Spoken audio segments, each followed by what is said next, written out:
Bases dropped on a new edition of Soccer Down here, January 22nd. It's a Wednesday, which means it's a Wall Pass Wednesday. We're taking your questions, your comments on Twitter at Soccer Down here. Probably a bit of an overreaction Wednesday as well. That's fine. Whatever you want to tag it with, tweet at us. We're going to talk about it. Whatever you want to say, get it off your chest, get it out of your fingers, put it on your keyboard, tweet it at us. We will talk about it this morning. Give me 2-3 minutes, John, before we get started. Go for it. Here's the rest of the news. Go check out the MLS website. Watch the interview with Kalen Carr and Chicharito. It's awesome. I want to see more content like this across the league, period. It's in English. It's in Spanish. Full credit to Kalen. I think he put a lot of work into his Spanish to be able to do this. He was a little nervous, it looked like, but it was really good. And here's the big winning quote from Chicharito in it. He talked about knowing Carlos Vela for a long time. They've been friends for a long time. He said, now we're going to be closer, but he knows that I'm coming to the biggest team in MLS and the biggest team in Los Angeles. So we'll see what happens in the Clásicos. Love it. Love it, love it, love it. Love the trash talk. Love that this is going to be a massive rivalry. We'll talk a lot about Chicharito in the days and weeks and months to come. San Jose is announcing a new partnership today.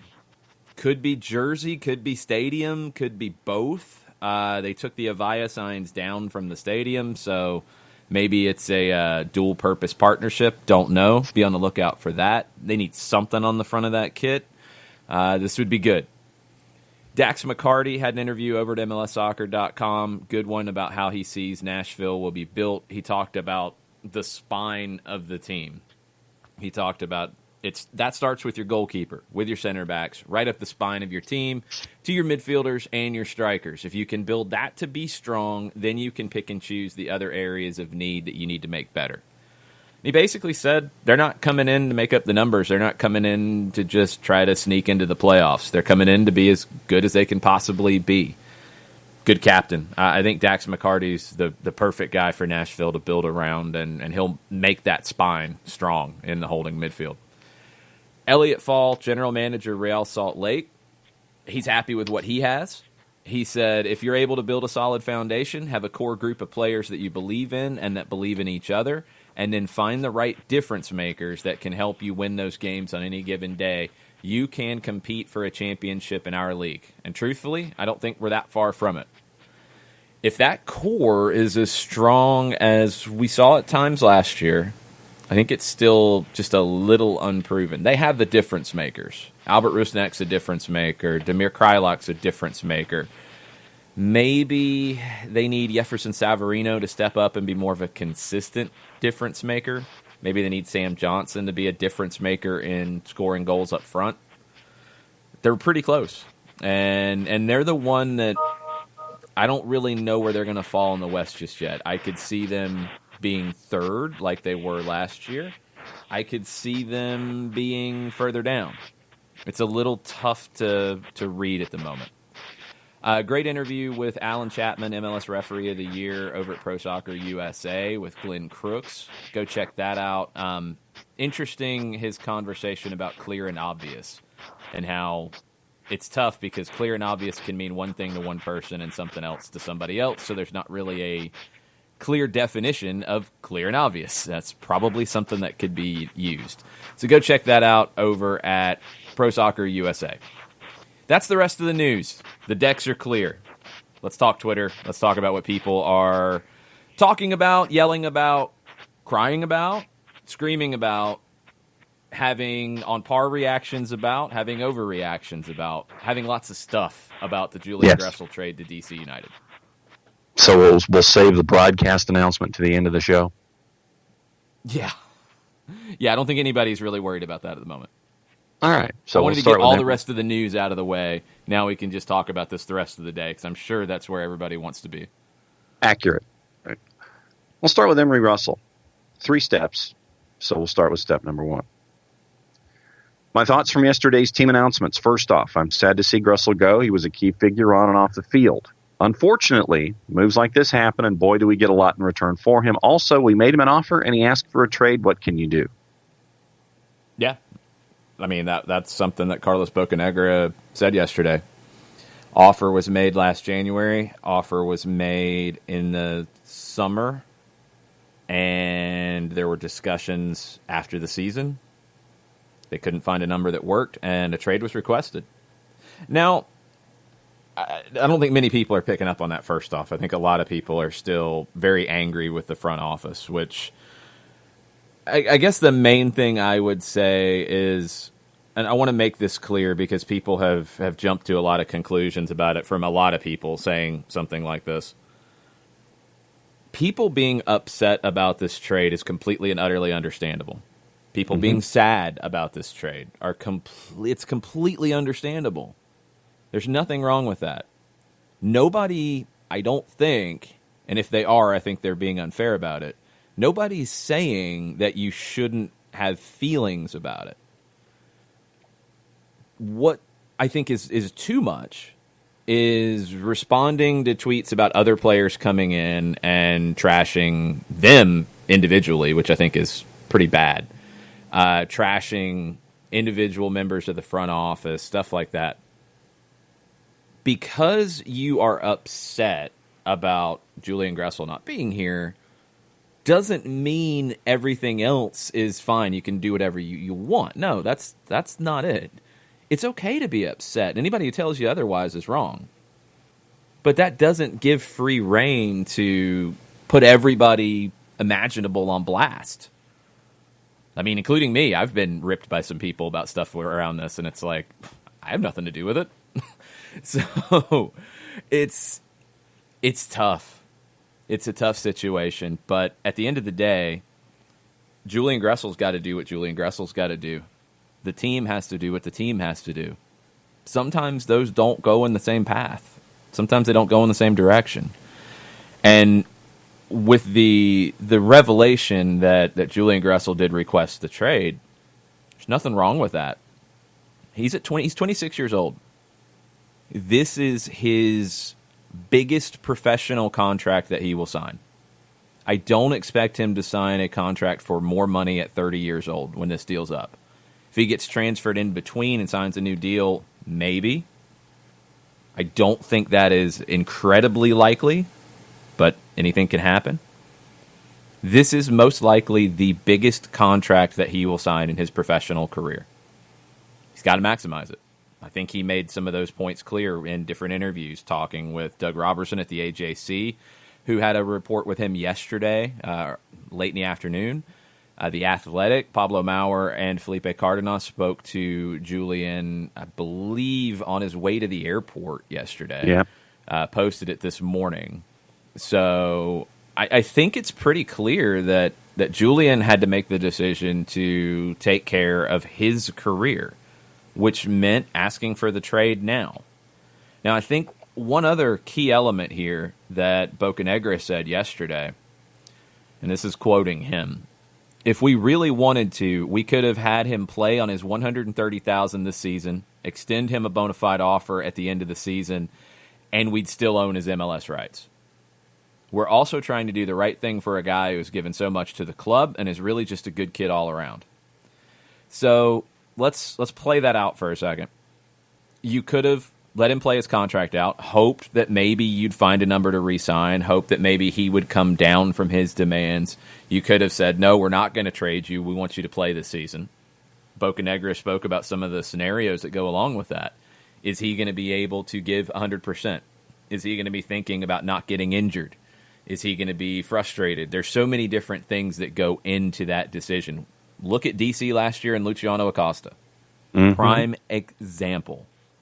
He was not good last year because he was not 100% bought in because he didn't have a contract, and he lost out on his opportunity to go to Europe in the last hour of the window.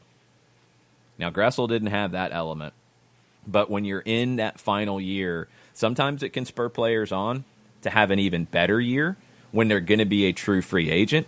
That wouldn't have been the case here because Atlanta could have held on to his rights, and Atlanta could have either forced him to take a lesser deal to stay where he'd know he would be, or could have tried to hold those rights to get whatever you can from a team who wants to bring him in. They could have played that out. I don't think that would have worked for anybody. I don't think you would have got the best of Julian Gressel in 2020 in Atlanta. I don't think it would have helped Julian Gressel's long-term situation because he would not have played well, most likely. Not always a guarantee. Sometimes, again, that can spur a player on to greater heights. Most often in this league, I think it affects you in a negative sense. So Gressel didn't want to go through that. He requested the trade, and the club made the deal. And look, Gressel is now on a deal that's going to pay him roughly $3 million over the next 4 years. You know, we don't know what the final numbers are going to be, and we don't know how much it goes up year to year, but $700,000 plus, you would assume there's raises in it. So around $3 million over the next 4 years. That is the biggest contract that he might sign in his professional career. He's got to look out for himself and his family, and he said that. And according to him in the interview with Maurer and Cardenas, he said that to Joseph Martinez and probably to other teammates, making his case as to why this was the resolution. So I think when there's the reaction that starts out emotional but then turns to anger and then lashing out from the fan base, that's been a little shocking that it's been quite so much. Not that there's a sad reaction, but the lashing out and the immediate questioning and honestly the lack of looking at this from Gressel's perspective.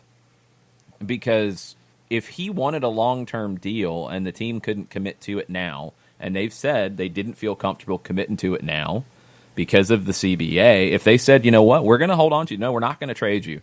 We're going to wait until the CBA is done. That might be the end of the month. That might be the end of preseason. It might drag on. There's no way to know. We don't know what it's going to say, so we don't know what we're going to be able to do at that point, but we can't make a deal until we know. If that's the position, they could have said no to the trade request. Would that have been good for anybody? I don't think so. No. I don't think so at all. So this is where you're at. It's just been surprising to see not even negativity. I'm not even going to go there. It's anger and calling names and calling people out and tagging people and not taking people off of tags. And man, like, this is part of the game. And the player requested the trade. That's what I keep coming back to, is when that comes out, that should change this narrative in a pretty big way. Because you can't pay players off of sentimentality like we talked about yesterday. And you could say, no, we're not going to trade you. We need you this season. We want to win everything. We think we're better with you in it. We don't want to trade you. We'll figure out the rest when we get there. They could have done that. Would that have actually been the right play? I don't think it would have been. I really don't. So I think everybody did what they had to do. And as I said last night in my instant insight over at 92.9 The Game, I think this is a situation where Gressel gets the contract that he wanted. He gets long-term security. He's got a 4-year deal for a lot of money. He's good. DC gets a good player. I still don't know exactly what they're going to do shape and formation and tactics-wise. That's on Ben Olsen now. But they get a quality player coming into their team as they try to bounce back from losing Acosta and Rooney. And Atlanta United gets a lot of resources to go out and make moves, which is something people have wanted to see. So everybody got really what they wanted out of this. And Gressel getting the contract he wanted is a big part of that. So that's where you're at. And it's been an interesting 22-ish hours on 22. Social media and all this right now. I don't know if I even answered Emery's question. I'm sorry. No, we have two other sections from Emery here. Okay, I'll try to get to Emery's this time. Sorry, I got off on a tangent. Section 2, people losing their minds over not having match day cards need to just calm down and think of it separately from the Gressel situation. I've never had any nothing to do with one another. I don't know the details on that. I have nothing to do with that end of it. I know most venues are going to mobile only. I don't know why the cards went away. I got nothing, but I don't think they had anything to do with one another, and I don't think the decision makers making those decisions were thinking about trades or cards, depending on which side of that decision you were on. Think of it separately from the Gressel situation. I've never had any bad experience with the mobile app tickets, and in my opinion, it's just one less thing to carry around on match day. Section 3. I know some people have liked the cards. I know some people collect them. I know there are elements to that. I don't think it should anyway affect the getting into the stadium process and all of that. Section 3, anyone bashing Adam John simply because we traded Gressel needs to stop. What does that portray about us as a fan base if we're bashing incoming signings before they've even had a chance to prove themselves? Rant over, #WallPassWednesday. Yeah, there's something I want to say about that. So, Adam John converted the penalty that knocked Atlanta out of the playoffs in 2017. It's a penalty shootout. What's he supposed to do? Miss because he might end up in Atlanta? No. Adam John said some things on social media because people were still talking to him about it, I think 2 years later. So, Adam John is a player who was on the best 11 for the USL Championship last year. He's a different kind of forward. I think I said it back in November that this was a kind of striker I would like to see come into the team. A big body, a big number 9, who gives you a different look, who could potentially play next to Joseph Martinez if you have to get direct or against certain opponents or certain match situations, but also can give you just a different element than what you already have. So it's a guy who went down a level, which happens all the time, and had a great performance. And everybody out of Phoenix, from assistant coaches, from front office staff, have had nothing bad to say about Adam John during his time there. So being upset about him coming here in and of itself is a little silly. I mean, you can not like the signing, you can like the signing, fine, that's all good, but there are plenty of good things about it. Not liking it because of Gressel, they have nothing to do with one another. I thought you needed a backup striker when the season ended. I thought you needed that replacement for a Vasquez, for a Romario Williams. John has more of a pedigree than Brandon Vasquez or Romario Williams. He scored more goals in a season in the USL Championship than either one. And Romario Williams has had some good USL Championship seasons. John scoring 17 last year is more than Romario scored for Charleston at any point, or for Atlanta United too. Same for Vasquez. He's a veteran. He's a different type of player than those two. He's going to come in. He's been in this role before. You would expect him to be able to give you a little bit more off the bench. Okay, we'll see if that happens. But it had nothing to do with the Gressel deal. The fact that they were announced on the same day has nothing to do with one another. It wasn't, oh, you got to sell him, and this is the replacement. This is the #Gressel replacement. No, they have nothing to do with one another on the field. And for all the people, because I've seen this a lot, about, well, the team tagged him on Twitter, so we're replying to the team, not him. It's 2 clicks. When you hit reply, you can go to who you reply to, you click the options of who you're replying to, and you unclick other people tagged. Done. It's the same as a reply all email. So no, that's not a valid excuse. Everybody hates reply all emails, don't they? If you want to yell at the team, yell at the team. You don't have to yell at the team about this player. You don't have to specifically call this player something. The thing about social media, I thought Kevin Egan talked about it when we did our broadcaster roundtable. Everybody can say whatever you want. That's all good. But when you start saying it directly to somebody, you guys know how this works. You have your phone. Some people turn all notifications off, and that's fine. I have sometimes. I absolutely have sometimes. I try not to because I want to reply to people. When people ask me a question, I want to answer it. I want to see it. I'd like to get back to them in a timely manner. But when you're in this situation and you're getting yelled at about stuff that has nothing to do with you or stuff that is just something that you wouldn't say to somebody's face, like, why? And that's what's hard about social media, because you're getting that notification. Now, I'm sure that Adam John probably turned his off pretty quickly after this and hopefully got a good night's sleep and didn't have to deal with that. But it's just a couple clicks. So it's not an excuse. If you want to yell at him, go ahead. I think that's poor taste.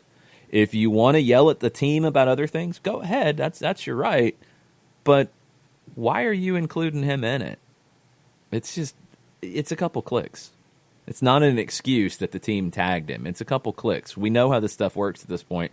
And if you don't, I mean, it's kind of a you problem, you know? It's not that hard.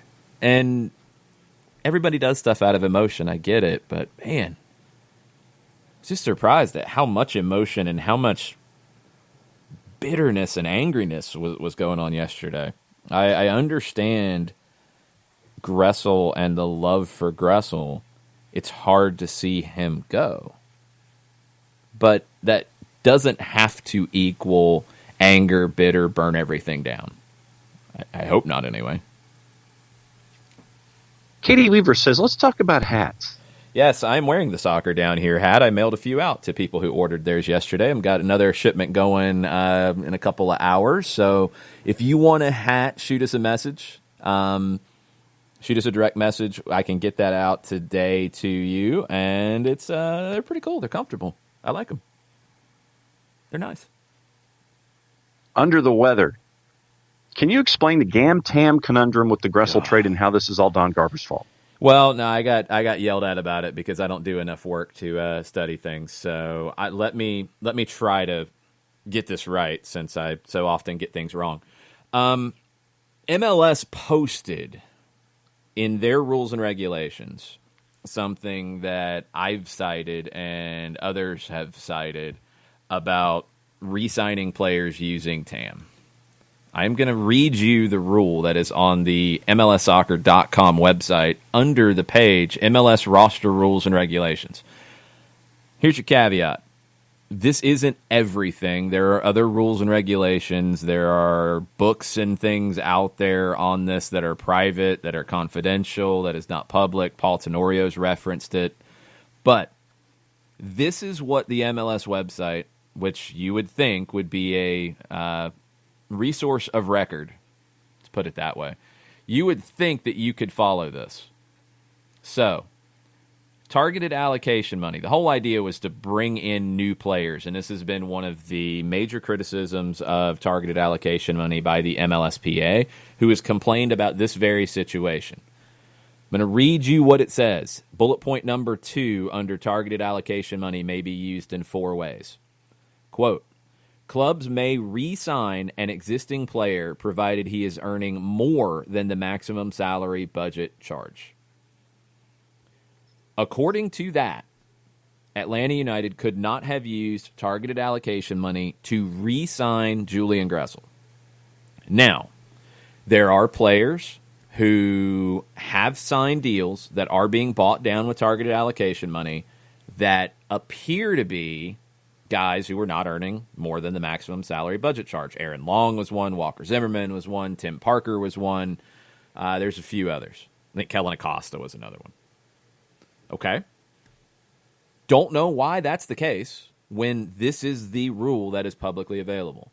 Some of those situations are a little different. I think Tim Parker's is a prime example. It appeared that he was out of his contract and he was signed. Is that re-signing an existing player? It's MLS rules. I'm sure there's workarounds. I'm sure there's stuff written in pencil, crayon, erasable pen, Sharpie, whiteboard marker, blood, who knows?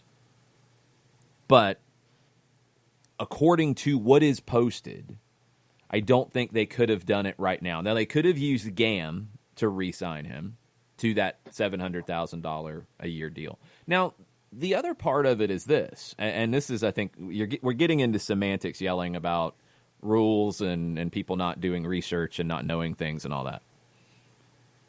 That was not specifically cited by Carlos Bocanegra yesterday. Could it have factored into the decision? Sure. Was it specifically cited as to why we couldn't offer this much money? No, it wasn't. So, I believe they would have had the GAM available to make the deal if they had needed to. I believe they could have had the cap space to make all of that work. I don't know because, again, this stuff isn't public. And we can yell at each other about it not being public and who knows what, but everybody's doing a bit of guessing. If MLS allows targeted allocation money to be used on an approval, case-by-case basis to re-sign players, maybe that could have happened here. But that was not cited by Bocanegra as to why they couldn't offer the amount that Gressel wanted. So, that's what's out there. I don't know. Could they have, again, played his contract out in 2020 and then when it's up, re-signed him using targeted allocation money because they could have made the bona fide offer, they could have held his rights, he would have technically been out of contract, it wouldn't have been re-signing an existing player, et cetera, et cetera. Yeah, I think that could have happened. Also risky. Also risky because he could have signed a pre-contract in the summer to go wherever he wanted. Now, you could have maybe had handshake deals. You could have said, look, we can't do it like this, but we can do it like this. I don't know if that's happened. I would assume that it has. And I would assume some of the cases that we mentioned, like Acosta, Parker, Long, Zimmerman, others that have done this, that's been the workaround. The paperwork side of it has been contract expired, bona fide offer, made in air quotes, and then signed him when he was out of contract. I'm assuming that's the workaround. I don't think that was even part of the issue here. So could it have made it more complicated today? Yeah, it could have. But I think you could have done it in different ways if you had wanted to, and I think probably the easiest way would have just been to use GAM. That's what I know, and I guess I don't know that much. Hopefully somebody else does and can explain all of MLS rules to us. It'd be nice if MLS did, but, Yes. Folks are, after you mention the hats, folks are wondering how they can get them and how much send us they a message. are. Send us a message, and we will get it. They're $25 a piece. Shipping, I'm trying to keep it at $5. It's really close because there's a box involved, so the bill of the hat does not get bent or damaged or anything. So $5 if you need it shipped, or you can just reserve one if you need to. If you're going to come see us at the Brew House on Monday, if you're going to see us at the Brew House Cafe for an upcoming event or another event or whatever, shoot us a message. They're $25 before we get into shipping, and we can do that via PayPal, and we can get you taken care of. Nick Lamphere, last season, Frank DeBoer said Franco was crucial to what he wanted to do. Now, rumors of his sale are coming out.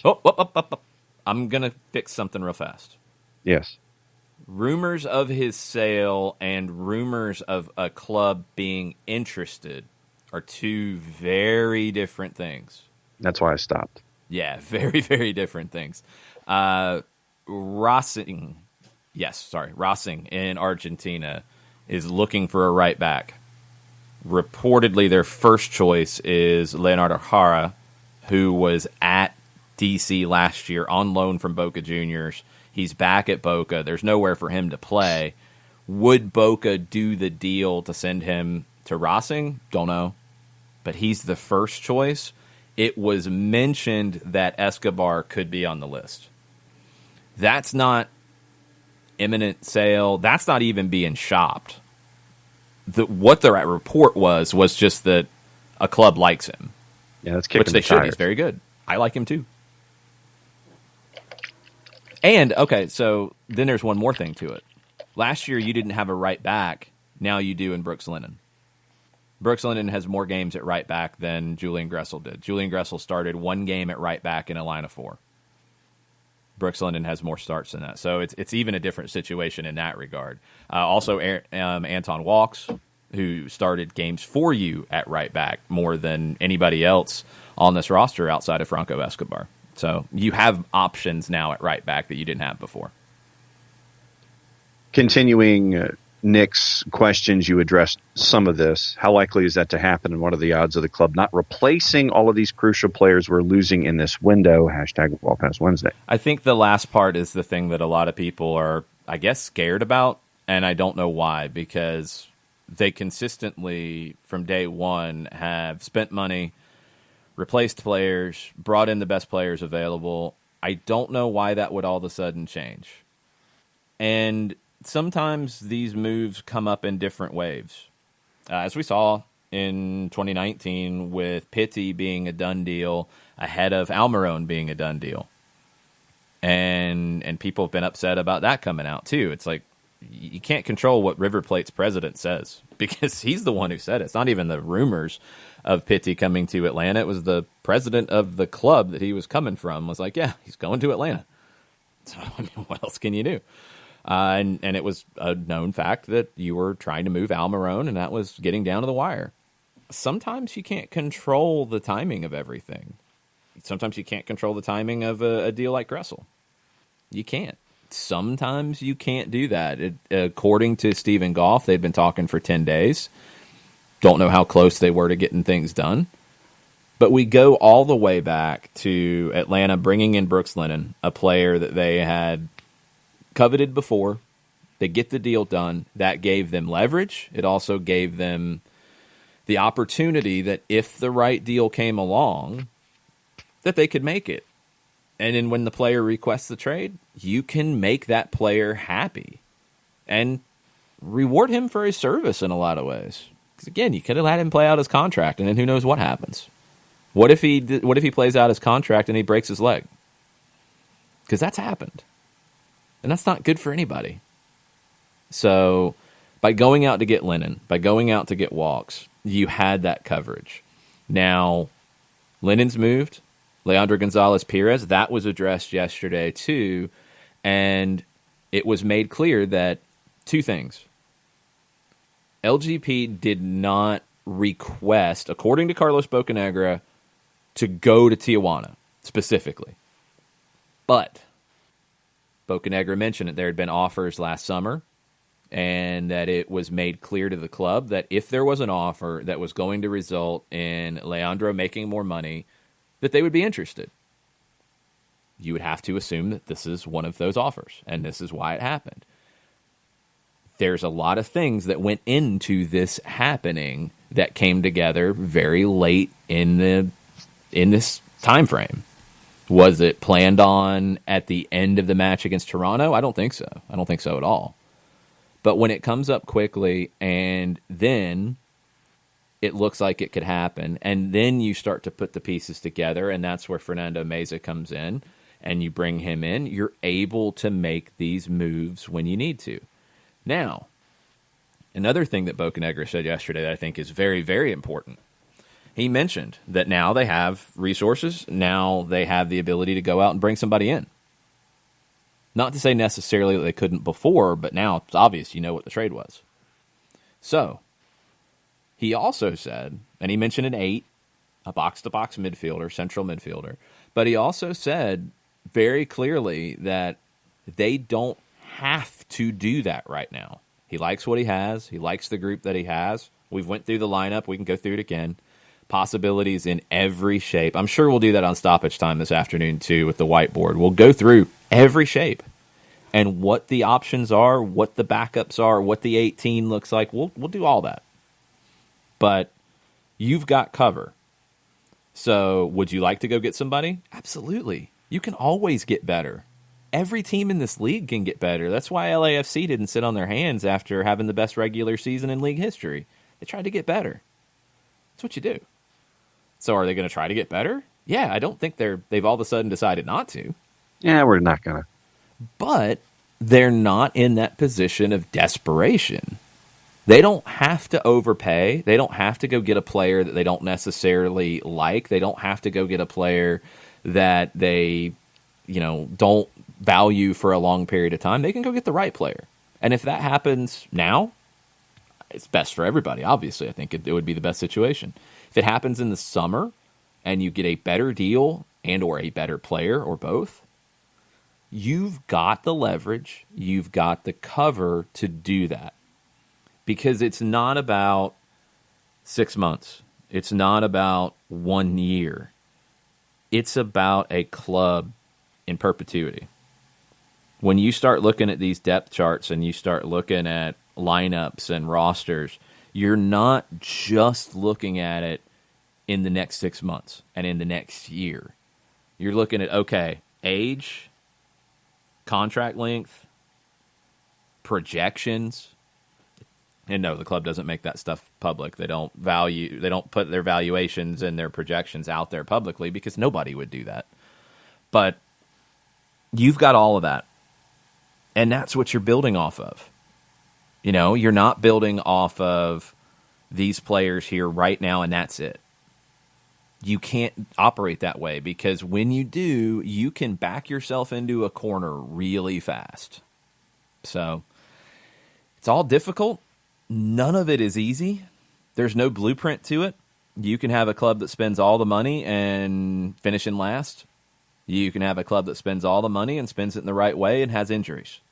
You can have a club that doesn't spend much but builds the right team and spends it in the right way and wins everything.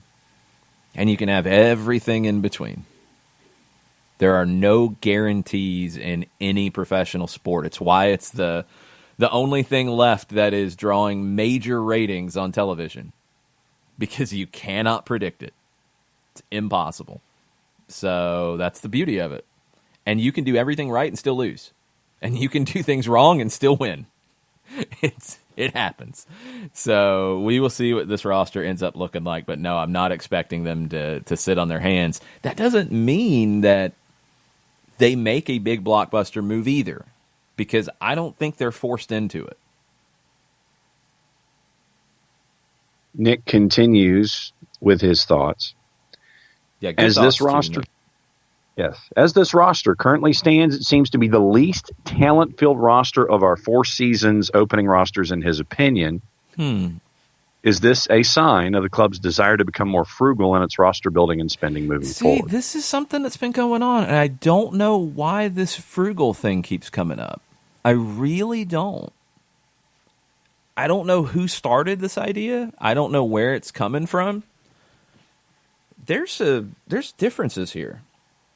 Spending money recklessly and being frugal, there's a lot in between there. There's a whole lot of stuff in between. This club spent money. How much did they spend on Ezequiel Barco to bring him here? How much did they spend on Pity Martinez to bring him here? How much did they spend on Miguel Almiron to bring him here before you had a team? Those are all 3 of the biggest transfers in league history. So this whole idea of now they've all of a sudden gotten frugal. They spent $15 million or whatever it ended up being for Pity Martinez last year at this time.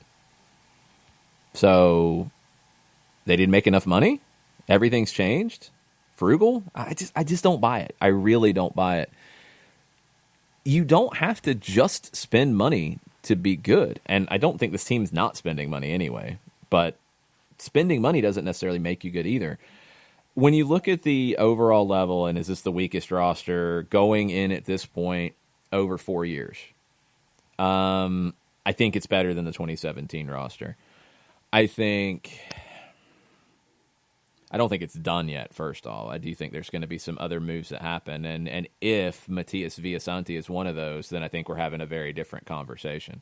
But even without him, I think from an attacking perspective, year 2 of Pity, Barco healthy, Joseph, and hopefully, by all accounts, a healthy Tito Villalba is as good of an attack as you've had.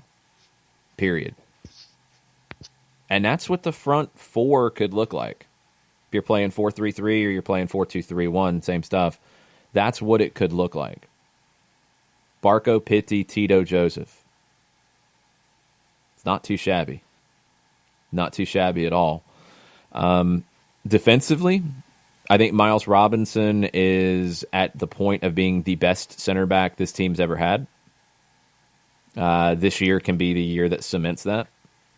And that's not a knock on Michael Parkhurst or Leandro Gonzalez-Pirez. Miles is younger, and he's still developing, and I think he's a special player.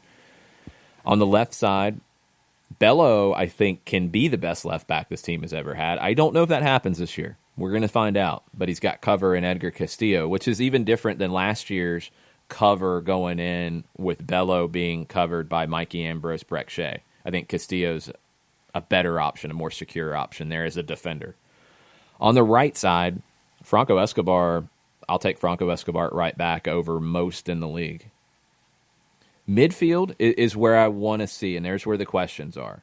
And I don't think it's necessarily negative. I've been very high on Emerson Hyndman. I know not everybody is. That's how I've felt from going back to his U20 days with the national team. I thought he's a player that I want to see what ends up happening in his career. I think he's got a lot more to show. I'd love to see 2018 Eric Remedi. I think we lost some of that in the second half last year. I'd love to see him get back to top form. And I said it yesterday, I think a player like Mo Adams could be a big surprise this year. Jeff Larinowitz is still just a freak physically. I don't know how he keeps doing it. I don't know how he keeps playing at a very high level. I hope that it continues. At some point, you have to think that it won't. I hope that's not this season. I hope he's able to give another really strong season. Maybe not quite as many minutes, and some of that's going to depend on what other signings happen. But I'm okay with where we're at. I think we can get better. I think most teams can. But I don't know if I would say it's the worst straight away. One, I don't think it's done. And two, I love that attack if everybody does what I expect them to do in 2020. You get healthy Tito, you get Pitti like he played at the end of the season as he got comfortable. Barco continuing to grow and Joseph being the Viper that he is. That's as good of an attack as you'll find in MLS history.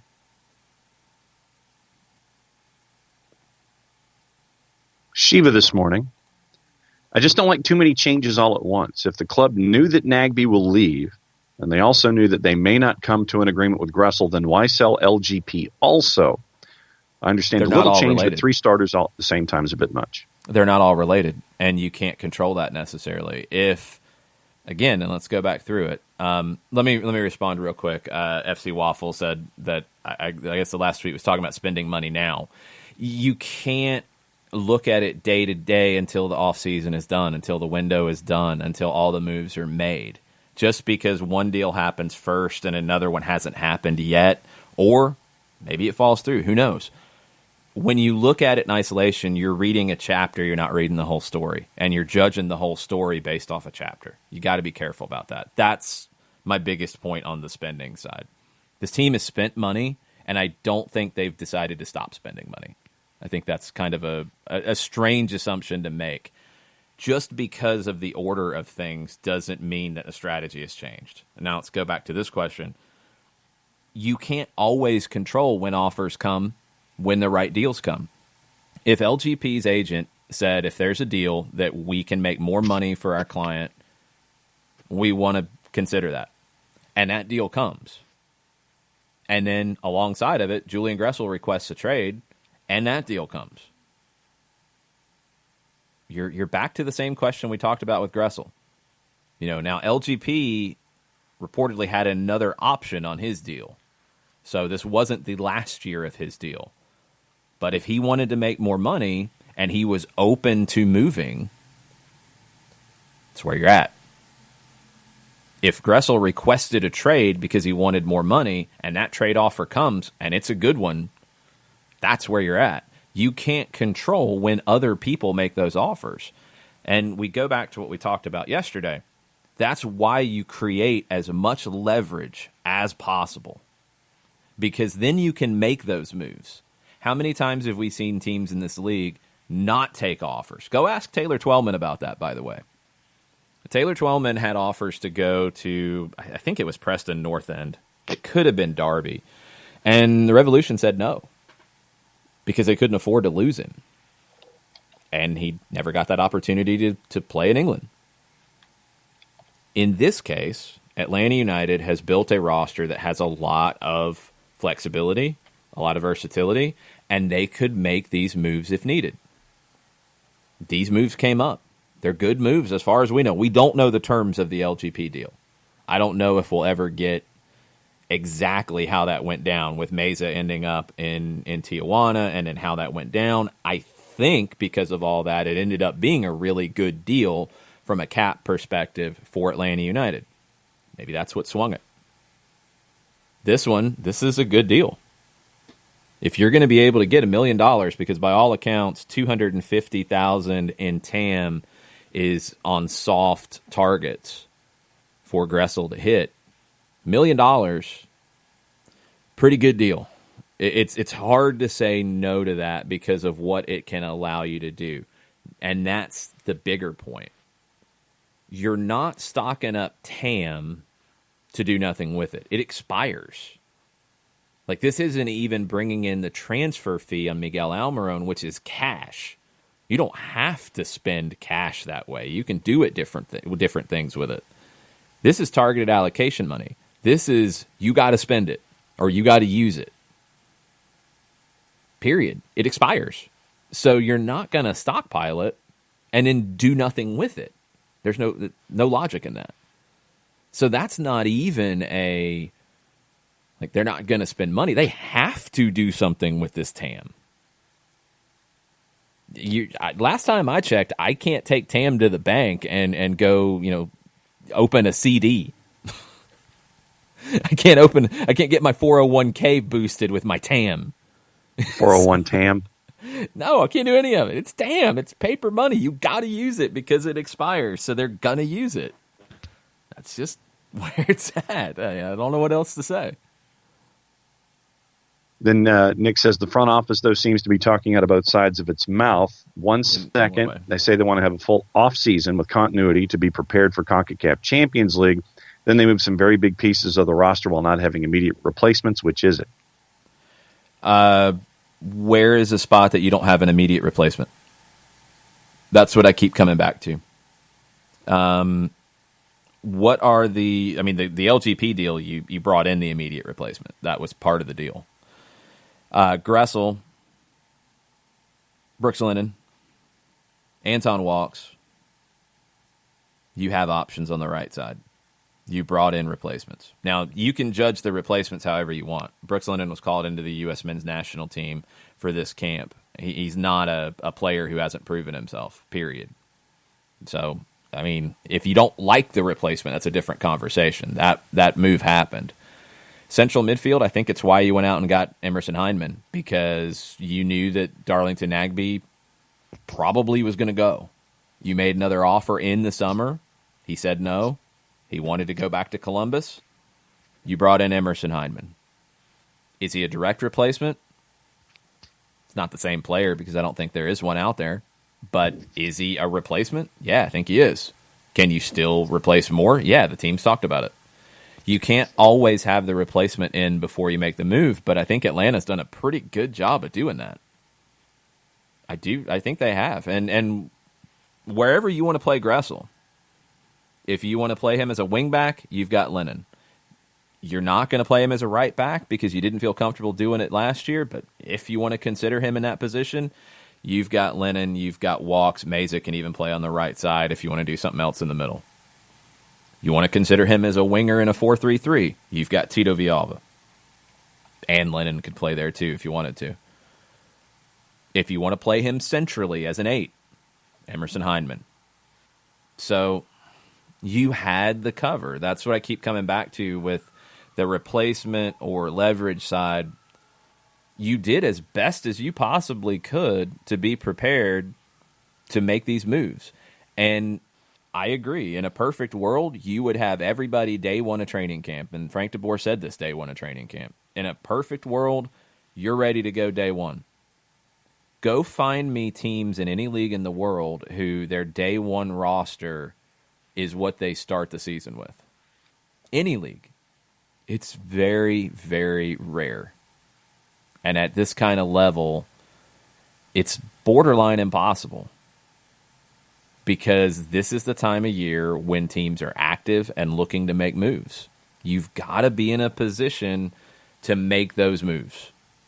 And they did, and I think they made the roster as versatile and flexible as possible to be able to do it. Now they've got things to work with that they can bring in even more on top of what they already have. But like I said, if you have this attack playing the way that they should, which is a completely different conversation than replacements or anything else, Villalba, Pitti, Barco, Joseph should produce a lot. If they don't, it can be on the individuals. And these are all guys who have expectation. You know, I think what a lot of people expected, and maybe what has flipped, and I'll put my hand up on it too. I think a lot of people expected Tito Villalba to move on after this season. And he had been mentioned that there was that possibility. According to The Athletic, he was being shopped. He hasn't moved on. Julian Gressel did. If you're going to play a 4-3-3, one of those is starting and one of those is sitting, if Gressel's the right winger. I think what has caught a lot of people by surprise is the one that most people didn't expect to be starting is now in that spot. And that's what's going to be very interesting about this season. If you get 2017 Tito Villalba back, this attack is going to be insane. Mm-hmm. But he's got to stay healthy, and he's got to get that form back. It's going to be fascinating to watch. Look, there's going to be questions. I mean, the questions, and everybody said it, there's going to be a lot of judgments made based off the moves that have been made and whatever other moves are coming. There's going to be judgments made. There's going to be interpretations. There's going to be evaluations of these moves. It's part of the business. But I think this team has not just positioned itself to be better in 2020. I think it's positioned itself to avoid this situation that people are freaking out about that I think is an overreaction from happening in 21 and not getting anything for players potentially. I think you've brought in resources and you needed to do it at this time, and now you've got to make the best of it. And that's what we'll see happen. I hope. One more before we take a break. Mike Conti is on deck to join us at 10 o'clock. Cuppers, couple of thoughts, couple of paragraphs. So I'll try to stop at appropriate points. Sorry. I love Gressel both on and off the field. I'm happy that United made this move. This was about maximizing value. Could Gressel become an MLS great and we regret this move? Yes. Could this negatively affect Joseph and the team? Yes. Does this provide new options for the team to improve? Yes. I would much rather be in the place Atlanta United is with the ability to make moves, which I think the front office will continue to do, than to be the Falcons' position, stuck with way too many long, bad contracts.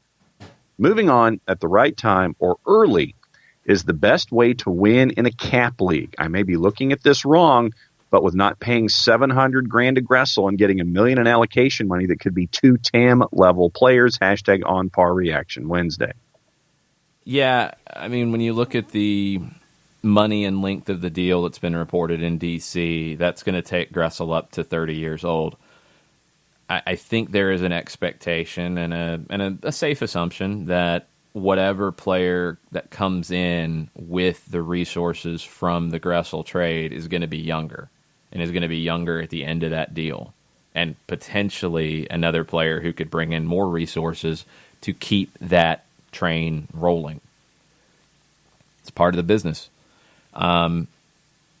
You can make bad contracts out of sentimentality because you like a guy and sign them for too long and reward them for things they've done in the past. Contracts got to be based off what you expect them to do in the lifespan of that contract and the whole contract, or you can get yourself in trouble too. Don't know what the numbers that were offered from Atlanta to Gressel were. No idea. And no idea if there was the caveats about, well, we can't do this because of TAM right now, but we could do this later if you want to play it out, and we can't guarantee any. We don't know. We don't know any of that. Nobody's in the room except for, more than likely, the front office and an agent and the player. No way to know what the offer was, so it's hard to evaluate. That's a big contract that DC is signing Julian Gressel to. And I'll be curious to see if he has the same impact there that he's had here. I think here, and there's been a lot of comments about, the effect on Joseph Martinez. Pity Martinez had some assists last year. Ezequiel Barco had some assists last year, and everybody said, I think from day one of training camp and even in the offseason, that both players are expected to contribute more. And Tito Villalba was a double-digit assist man in 2017. So it can be done. I think Heineman can contribute some assists as well. I think it can be done. Brooks Lennon's going to be a different kind of player in that role if the team plays in that shape. I think he's going to create some different things than Julian Gressel can. And he's not going to create some things that Julian Gressel did. Is the trade-off going to be worth it if the team plays in that shape on a regular basis? Because I think a lot of people are judging Julian Gressel's impact based off the 3-5-2 when he played wingback and not judging it solely on what he did as a right wing in a 4-3-3 or as an 8 in different shapes. He was far more effective as a wingback. If this team's not going to play in that shape as much because of the way they're being constructed, his value goes down a bit. I think it goes down a good bit. I think he's by far better as a wingback than centrally or as a right winger. I think there's other better options in those roles. That plays into this as well. And we will see. It's, again, questions, interpretations, evaluations. These are all going to happen all year long. Whenever you have a team that makes bold moves like this, that's what's going to happen. And we will see if the moves are correct. I understand the logic behind the moves. I get it. You take the emotion out of it. These moves make sense for a team that's trying to be best team in the league. You can't run the risk of losing players for nothing, and you can't keep unhappy players here. And if they want more money and you don't have the money to give them because of the cap or MLS structure, then you have to make the right moves for your club as a whole and not just on a one-year basis. And that's the big reason why, you'd love to have everybody day one of training camp. If it's not possible, you can't sacrifice future years just for that. That's kind of where you're at.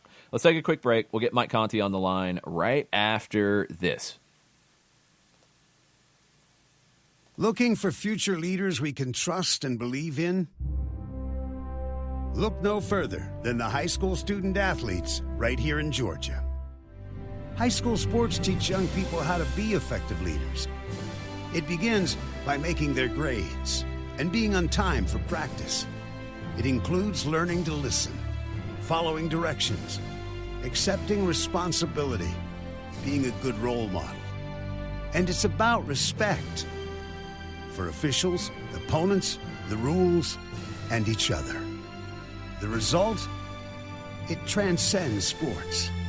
It gives us hope for the future. High school sports. There's so much more than just a game. This message presented by the Georgia High School Association and the Georgia Athletic Directors Association.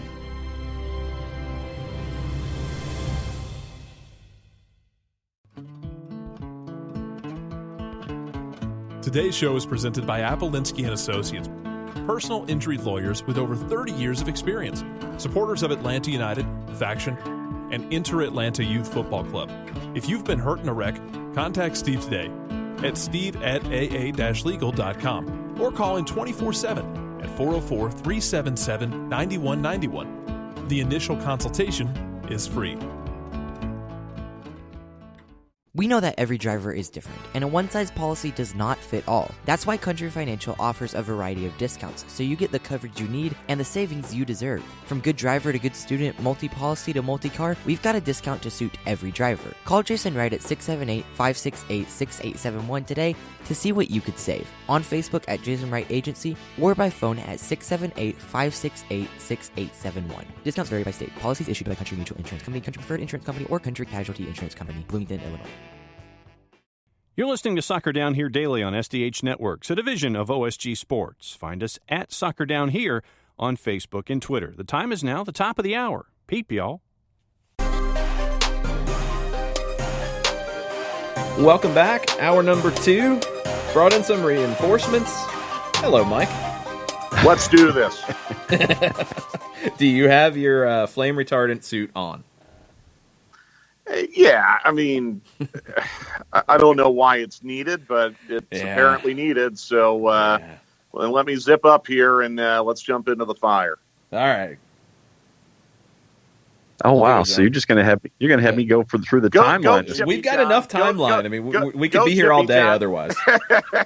Let's do this, Chippy John. Mike's all right. Yes. So David Benson this morning on a Wall Pass Wednesday. According to my wallet and my wife, I love Atlanta United too much and hate to see some of my favorite players leave. But isn't this what the club has said since day one? Bring in, help them get better, and sell for profit. Yeah, absolutely. I mean, look, I think this is very hard for some people to get comfortable with because this is not the same as it is in, the NBA and the NFL and Major League Baseball where we have, deeply rooted professional franchises in this city. MLS is a selling league and Atlanta United's a selling club, and that's okay. That's okay. I'd say, there are tons of big clubs around the world that are selling clubs. That's fine.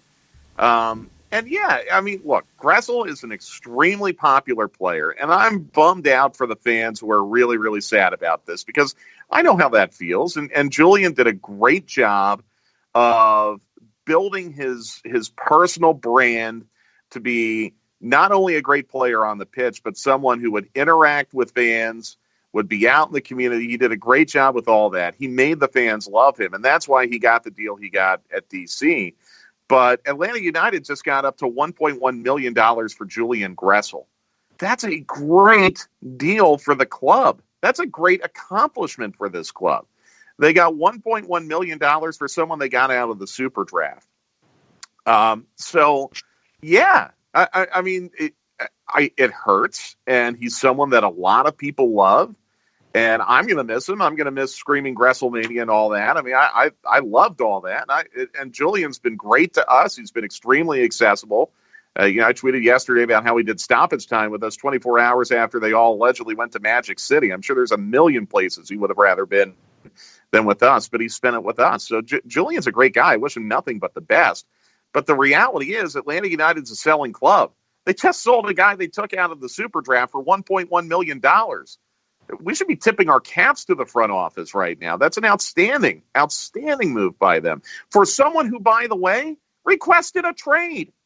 He requested a trade. I mean, Carlos had it dead on yesterday.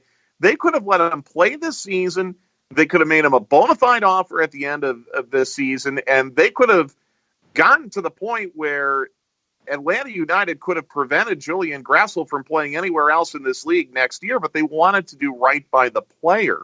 Mm-hmm. So I get it. I know it hurts to see Julian Gressel leave it. And I want to be very clear because, things went into a Twitter wormhole last night that I think got misunderstood.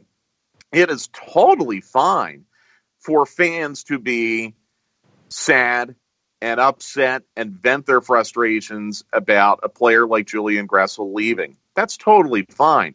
What's not okay is taking personal shots at a newly signed player because he was tagged on a post about his signing. That is not okay.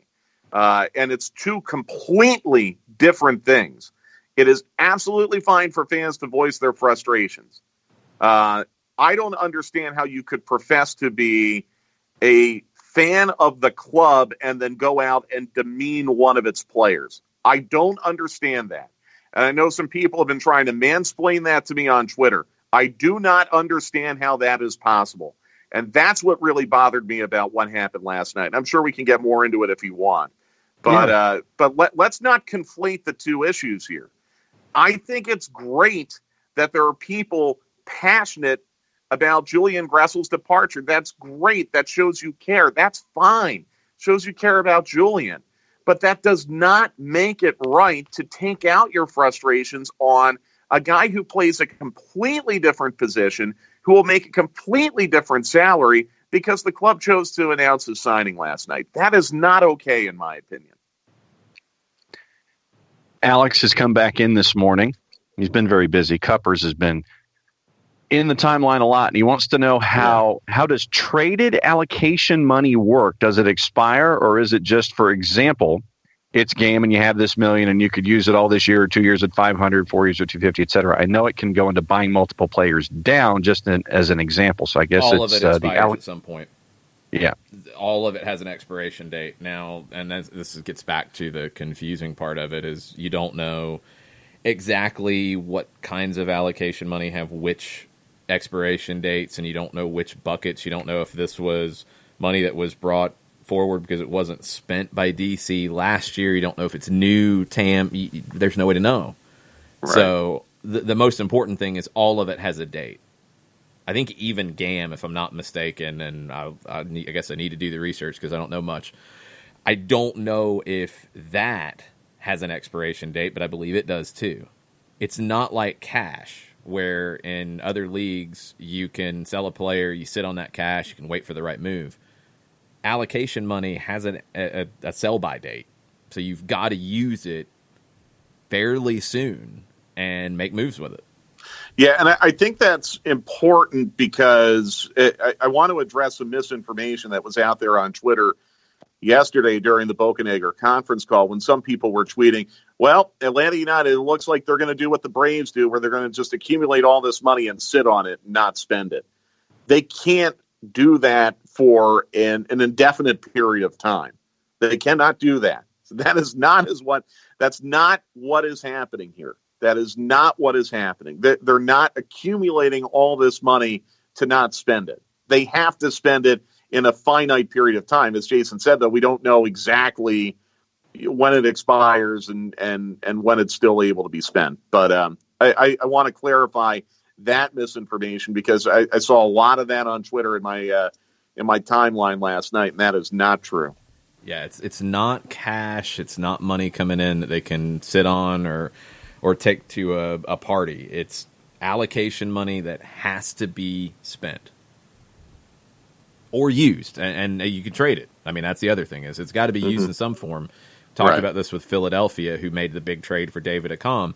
They weren't going to go bring in a player at that time, but they brought in a player within the league by trading allocation money. You've got to use it to do something.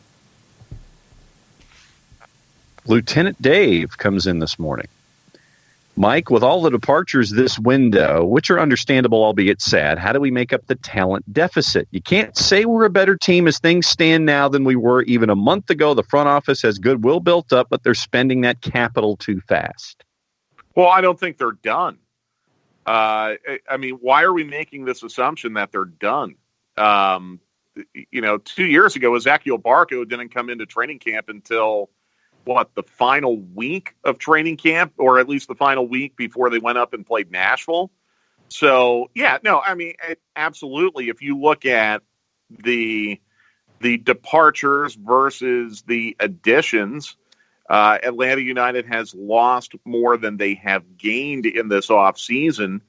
But I don't know why we're making this assumption that everything is done. And I know some people chose to interpret Carlos's comments yesterday that, well, we're not going to go out and get a number 8 we don't like in this window just because we have to find a number 8. You have to understand, the club is not going to tip its cards. It's not going to forfeit its leverage in negotiations just to placate this concern that's out there that the quote-unquote Nagbe replacement has not been found yet.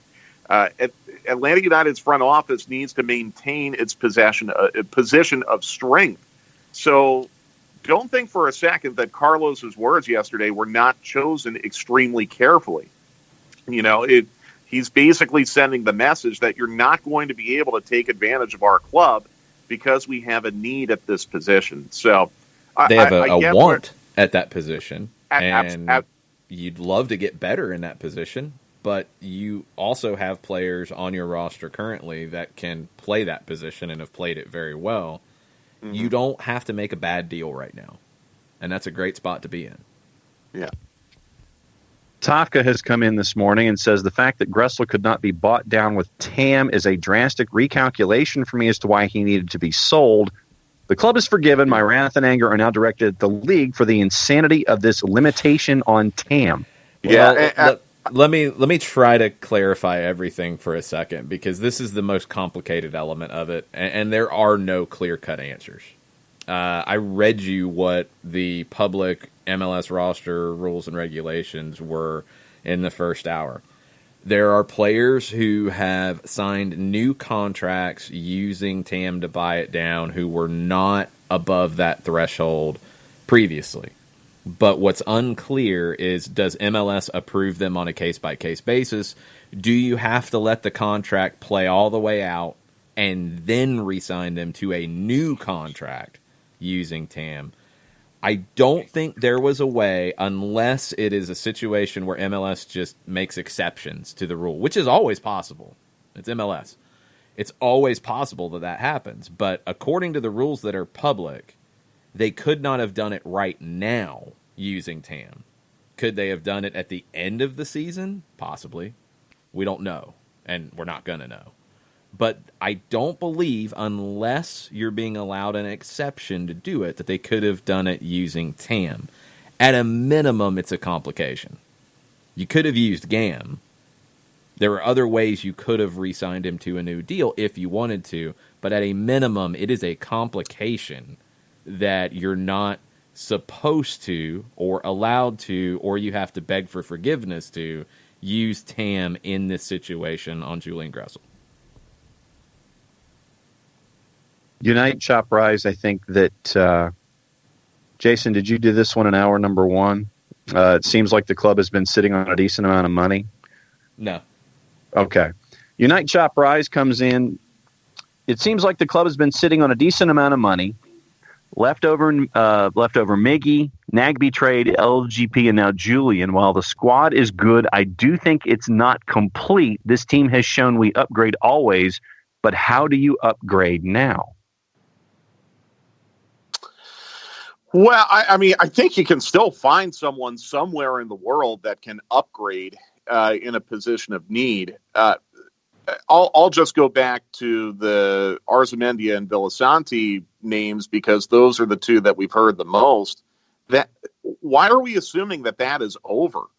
Why is there this assumption that Atlanta United is out of it for one or both of them?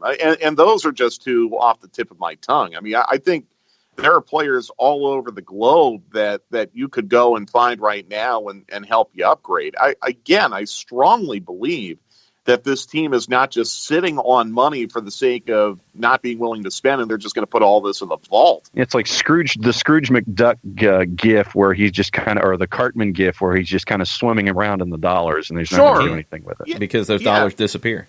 Exactly. Yeah. Just like when Cartman Land disappeared because he had to start hiring security guards and ride operators. Like, you got to spend the money. The money, you cannot, put the money in a bank vault and assume that 5 years from now it will still be there. It will disappear, as Jason has completely outlined to you. It will go poof.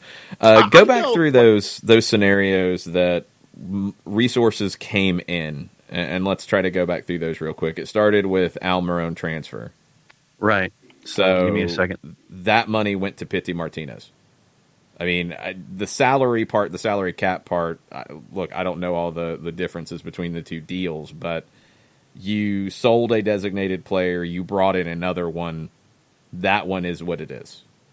Nagby. Okay, so we can put that to the side. Nagby, you brought in a lot of TAM, and I think there's the potential for even more TAM if things go well. You just got it.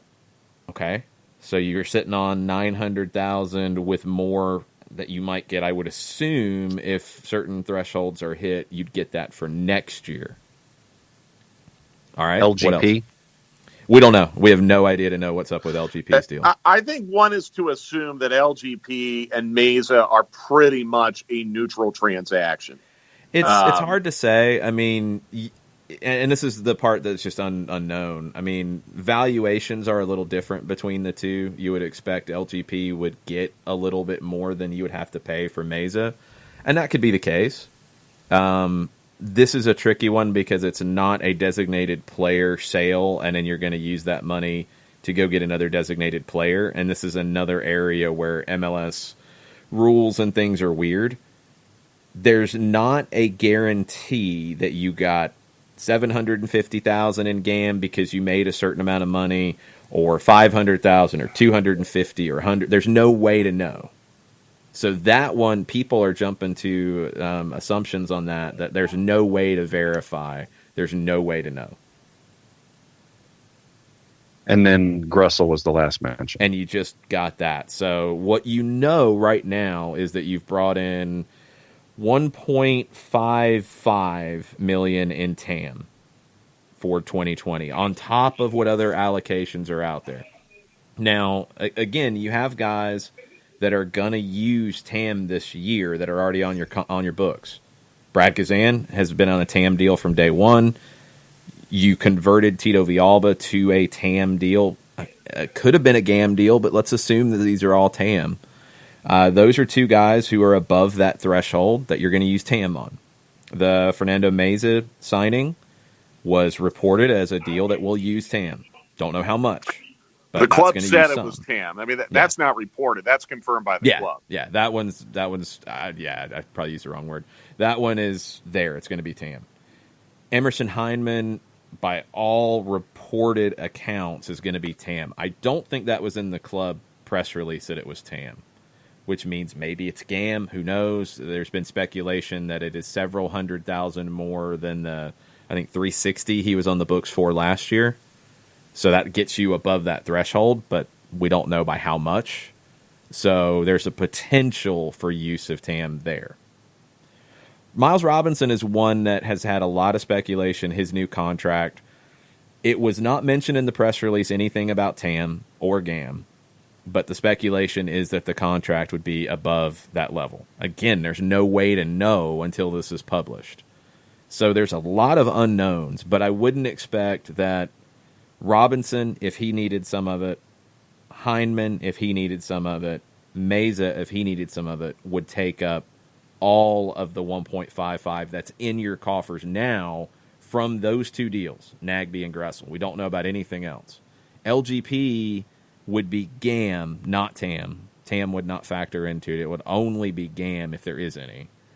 And the future things, like there's $100,000 in the Gressel deal for next year in TAM, the potential of $250,000 or $350,000 in certain performance incentives, that wouldn't be immediate.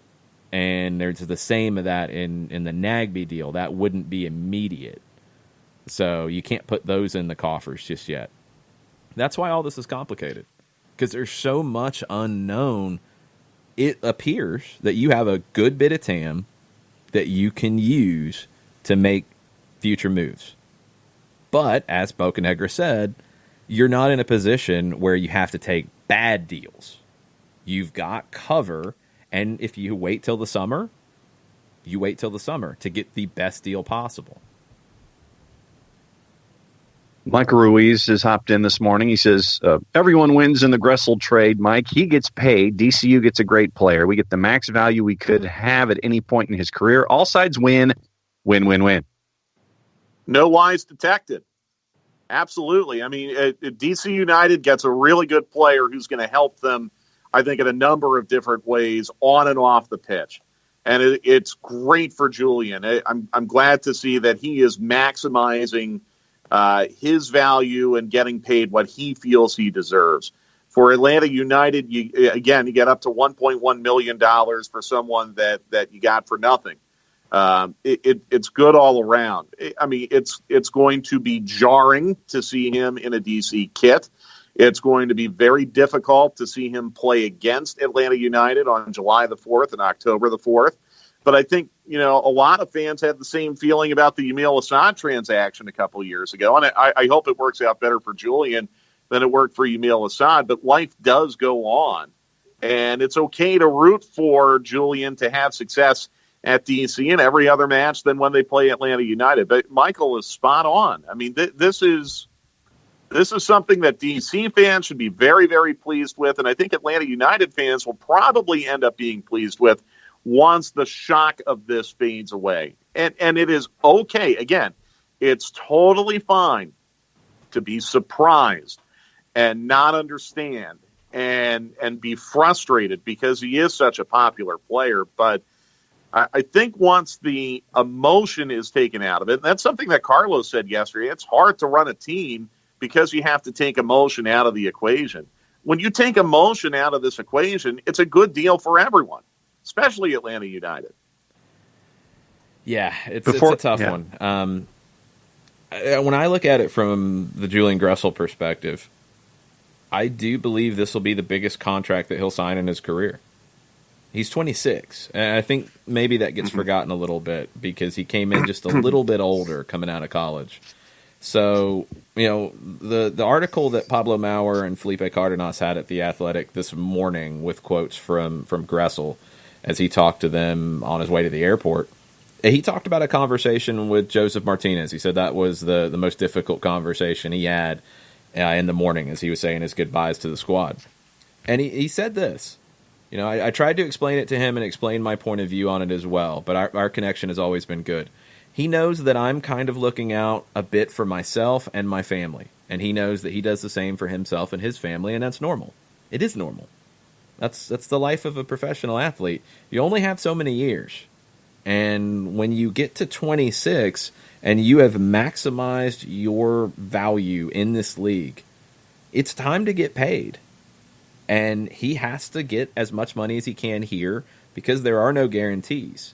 And you don't often see players get more money at 30 than they can get at 26. And he's got a long-term deal that provides a lot of security. And just to add one small kind of additional point to this, don't think for a second that other players around the league and potentially around the world aren't watching how Atlanta United handled this situation. And look at it from the club perspective. You had a player who wanted more money than you could afford to pay him. You had his rights.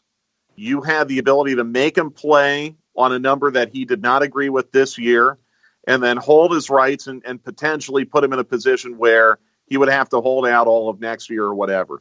Instead, Atlanta United did what was right by the player, even if it meant having to transfer him to a team within your own, not only your own league, but your own conference. Don't think that doesn't send a message to anyone else in the world that Atlanta United might try to recruit to come to this club later. If Atlanta United had Carmona. That's another great example. Thank all you, of John. them. Yes, absolutely. All of them really, but Carmona's another example. LGP, all these guys. Yamil Assad is another one who wanted more money, wanted more playing time. You're making a statement. Come to Atlanta United. We're going to help you achieve your financial, your personal, your professional goals, whether it's here or somewhere else. But we are not going to hold you back. I think that sends a very, very powerful statement when it comes to potential recruitment of players down the road. I think that's very, very important and should not be overlooked in the mess of emotion that a lot of people are in right now. Matt Wagner's in this morning, and Adam John was catching it on social media yesterday. So Matt wanted to talk about that a little bit. He says, I don't think the fact that John scored the winning PK is the issue. I think it was to the 17s that didn't go over well. Okay, however, let me jump in on that. I'm sorry. I have to address that right Go for it. I'm sorry. If an Atlanta United player did that in Orlando, he would be a club legend, right? Orlando. Right. I mean, we celebrate Joseph looking back Orlando. at Joe. We celebrate Joseph for trolling Orlando all the time. When Atlanta United was down in Orlando for the Open Cup semifinal and everyone was making an obscene gesture at Justin Miram, what did we all say? Well, Atlanta fans would never, ever do anything like that. We don't act that way here in Atlanta because most of us don't. We kind of mocked Orlando fans for the way that they treated Justin Miram when he was there. But the whole Adam John shush thing, what was he supposed to do? Like, was he supposed to go back to the bench quietly? He just won them a playoff game in a very intense atmosphere and a very emotionally charged match. He had a human reaction. But guys and ladies, come on. I mean, if he were wearing a striped kit and shushed the Orlando fans in August or April, whenever it is we're down there this year, he's going to be a club legend. That's a human reaction. I cannot believe that would be held against him. I can't believe that. And then Matt wraps it up by saying, however, if he continues to play like he did in USL, then many will forget. Absolutely. And he had a great year last year. And by the way, another thing I really disliked last night was, and I don't think it was necessarily on the post that John was tagged on, but on one of the posts that I made, let's stop demeaning the quality of play in USL Championship. Let's stop that right now. There are probably 10 to 12 USL Championship clubs that could beat a lot of MLS clubs on any given day. Well, you're seeing more players make the jump than ever before because the level has improved so much in the USL Championship. You've got a club like Phoenix that had a great season last year, and John was a huge part of it. You score 17 goals at a professional level anywhere, you're going to turn some heads. And he's a player who was always behind somebody everywhere he had been, whether it was with San Jose when he first broke in or in Columbus. He was always a number 2 or 3 option. He had a chance to go to Phoenix and remind everybody that, hey, I can play, I can score goals. Does that mean he comes in here as the number 1 option? No, there's Joseph Martinez. But he comes in with more standing, and he improved his value to potential teams. And going to Phoenix and doing what he did there, you were playing in a very competitive environment. You're going to come here, and this is something we talked about back in November, Mike. He's a different kind of forward, even than Brandon Vasquez, even than Romario Williams. He gives you a different element that, honestly, I don't know if you've had since Kenwyn Jones had injury issues. Like, he's that big body, physical number 9 that this club really hasn't had. Yeah, I mean, Romario kind of gave you the aspect of speed. Of it. Yeah, and he had size, but he didn't play as a big guy. No.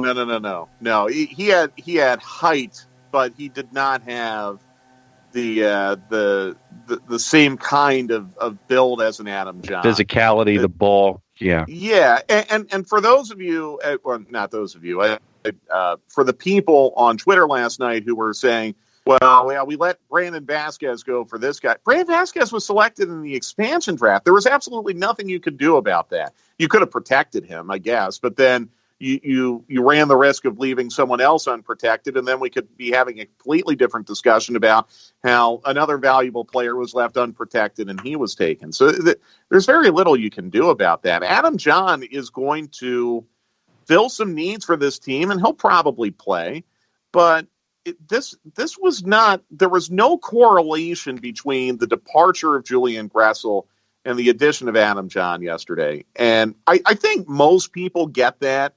And I think the people that were making the insulting and demeaning remarks under the post on which John was tagged, I think that reflects an extremely, extremely small minority of the way that Atlanta United supporters are thinking about this.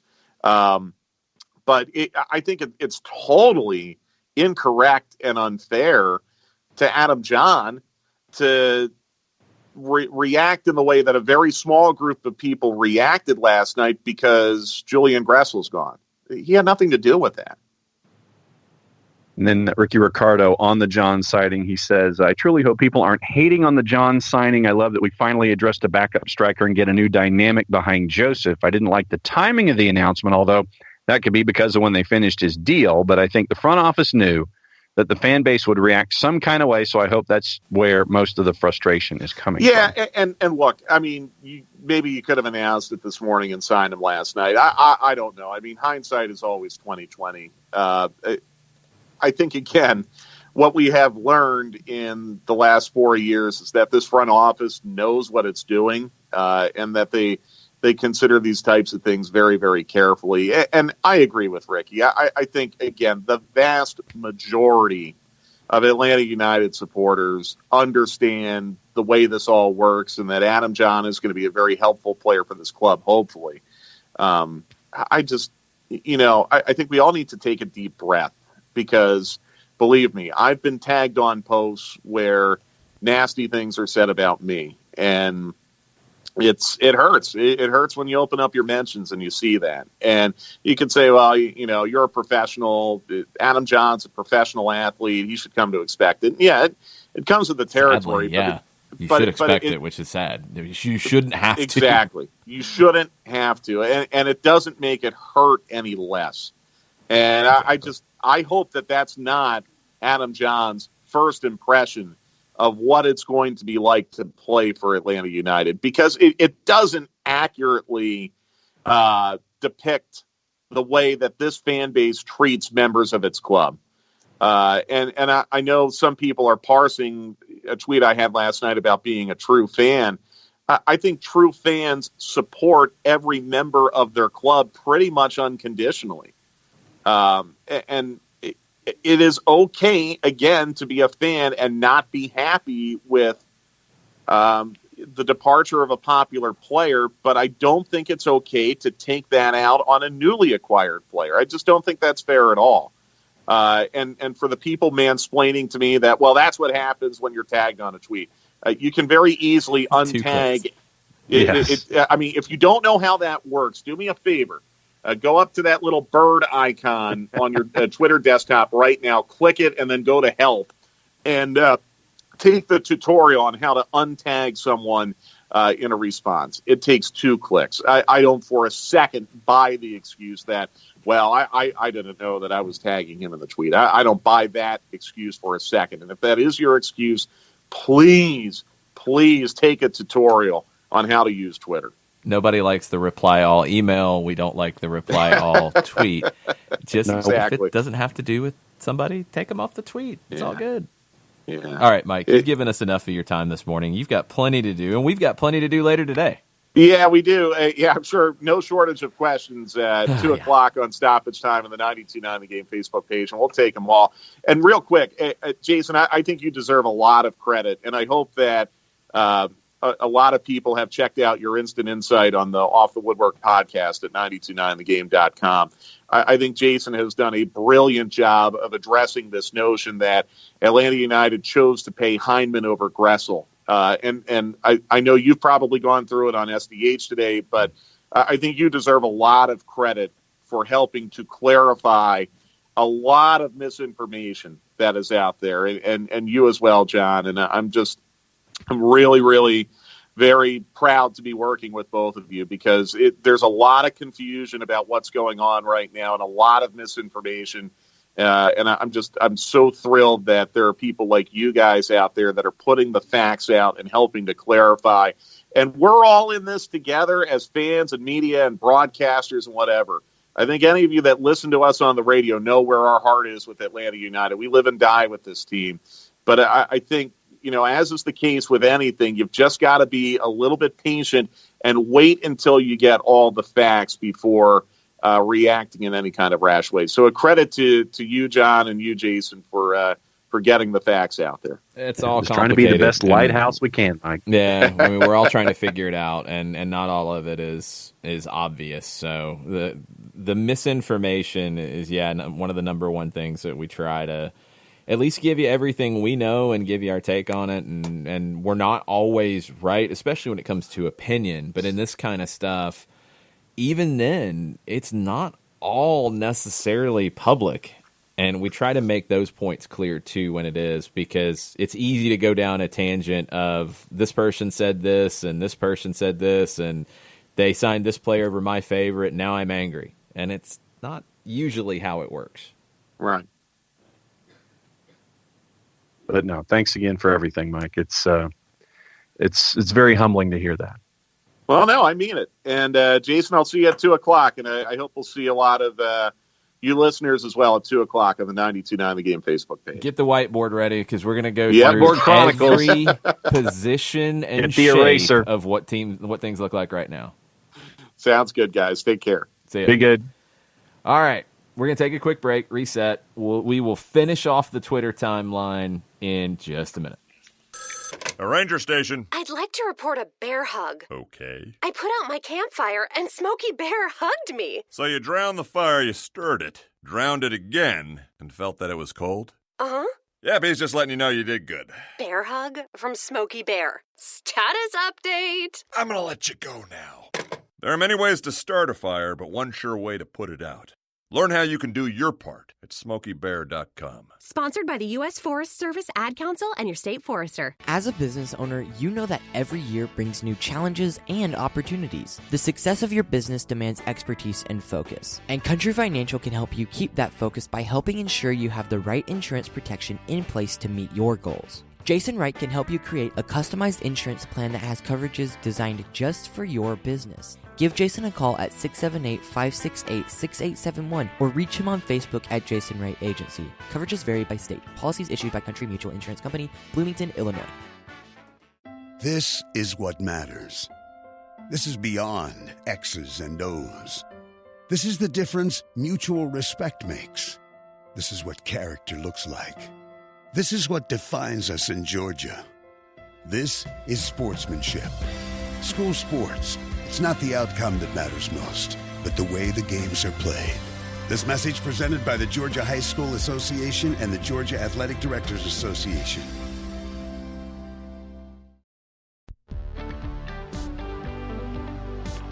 If you've been hurt in a car wreck, contact my friend Steve Apolinski of Apolinski and Associates. He's been representing individuals for over 30 years throughout Georgia and Alabama. Email him at steve@aa-legal.com or call him 24/7 at 404-377-9191. The initial consultation is free.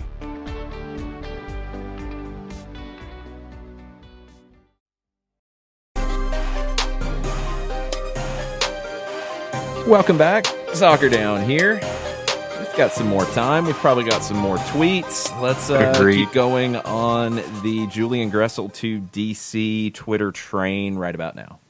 All right, head down, reading tweets. Tofka. There's one thing I'm glad to see in all the vitriol around the Gressel trade. It shows that a lot of fans are truly invested in this club. It's in their heart. A city that is this heated over club soccer means a lot to me. Yeah, it does, and that part's good. And that's, again, where it's the emotion. What I've been surprised about is that going to questioning and very specifically calling out and tagging members of the front office that have been celebrated previously by the fan base. That's been surprising to me. We'll see. We'll see how it all plays out. Like, you know, it's that's been the element that maybe caught me off guard. Because the reaction to a move like this, look, we knew it was a possibility, and we've talked about it since the season ended. It's a possibility anytime you get in this situation where a player is, you know, at the end of their deal and they want more money, and it's going to be a lot more money, and this could be the resolution, and it ended up being the resolution. So you knew it was a possibility, and we knew the reaction would be that. And Bocanegra mentioned that yesterday. You knew that the reaction was going to be severe. I was just surprised that it went beyond sadness, frustration, to immediately questioning people's abilities to do their jobs when they've done very good jobs up until this move that wasn't liked. It's just a little hard, and it'll blow over, and these are people with thick skins, but that caught me a little bit. KFC this morning, Adam John scored about once per 2 games with Phoenix, a pretty good clip and somewhat similar to Romario Williams with the Battery. I think John was better with assists, and I expect him to partner if he plays with the first team or the twos. Yeah, I think he might get a few games with the twos to stay fresh, but I think generally he'll get those games when the first team is off, because I think he will be the primary backup striker option. Because remember, if things go with the roster as it's looking right now, Tito Villalba goes from that reserve option to a starter, because I think 4-3-3 is where they want to be. I think. Don't know for sure. I think that's what you can get the best out of this team with. That would slot Villalba into a starting spot on the right wing. That means you don't have him as that reserve forward, that attacking option off the bench. John becomes that. And a different type of that, too. So I think that's where he'll be. you have the potential now for Joseph Martinez to play for Venezuela during the Copa America. Rafael Dudamel is gone from the national team. That was an individual issue that Joseph had with Dudamel. So depending on how things go, he might miss some games in the summer. Now you have an option in John. With the crowded schedule, and now Joseph has talked about this, he doesn't ever want to miss time, but you might need to. You might need to rotate minutes a little bit more. You might need to try to navigate that situation. And this gives you a different option. I think what it most importantly gives you the option is late in games where, if you're a patient possession team and you are, weaving combinations together, but you're running out of time and you need a goal, you need to get more direct. Adam John is a player who can put balls in the back of the net from crosses, from set pieces, from direct play, but he can also bring others into the play in that situation. So, for example, if you're in a 4-3-3 and you decide, okay, we're going to go to a 3-5-2 and get 2 up top, you can bring on John for a defender or a midfielder, pair him with Joseph. Joseph drops a little bit deeper and plays off of him. And you play direct and you're playing to John, who's knocking it down for Joseph and for others. Creates some different elements. Creates a change of pace. So I think he's the type of player that the team needed. And his experience will help him. And he's coming off of a great year in Phoenix. All right. Let's see where else we are here. Chris Kilroy says, I get it that, yes, we need to have the long view, and I don't dispute that. But you also have a roster that's not ready to compete in the Champions League against teams like Club America. I thoroughly disagree. Go look at the lineup that Atlanta fielded against Club America in the Campeones Cup, and go look at the lineup Club America fielded, because it wasn't second choice, and Atlanta's was. And this lineup can compete in the CONCACAF Champions League today. Is it complete in my mind? No, I think there's going to be other additions if the deals are right. Is it the best it could possibly be? No, you could always add another player and make it better. That's any team. Any team in the world is in that situation right now. It's what these transfer windows do. You look at who's available. Can I get better? Oh, I can get better. Oh, I have the resources to get better. I'd like to get better. That's where you're at right now. But this team right now, I feel comfortable in a 4-3-3 with a lineup that could look like Brad Gazan in goal, Bello or Castillo at left back, Meza, Robinson at center back, Lennon at right back, or Escobar at right back, or Escobar in the middle. See, that's a ton of options on your back line right there. Didn't even get into Anton Walks. Okay. I would go Escobar at right back, Meza, Robinson center back, Bello at left back. That would be my first choice. That's my first choice. That's me. Midfield. Lorenowitz would be my number 6 right now. Pair him with... I'm trying to think of how I want to do the front part of it. So I would pair him with Heinemann, and I would play Barco as the number 10. So if we're going to play my lineup, that's where I would go. And Pitti would be on the left side. You could easily flip those. And if you're going to play in this shape, they would flip on their own many times. Tito would be on the right side. Joseph would be the number 9. That would be the 4-3-3 that I think could be fielded and be extremely competitive. Because tell me how much worse that got. You haven't seen Meza yet. He does have expectations, and he needs to hit them. That's a definite. We've seen Bello. You want to see him healthy. Okay? The comparison to last year, it was supposed to be Bello anyway. It was Breck Shea far many, many times. It was Mikey Ambrose at times. That was not expected. It was expected to be more of Bello. In the past, it was Garza. Also injury issues. So at times it was Ambrose. At times it was McCann.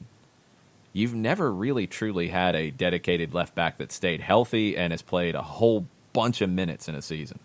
Garza in 17 would have been the last one. So Mays has got to replace LGP. You need to solve the left back issue that you had last year, and it's going to be down to health. Right back, Franco Escobar, I feel good about that. Midfield, Jeff Lorenowitz, I feel good about that. You want him to continue the way he has played last year, let alone the previous years.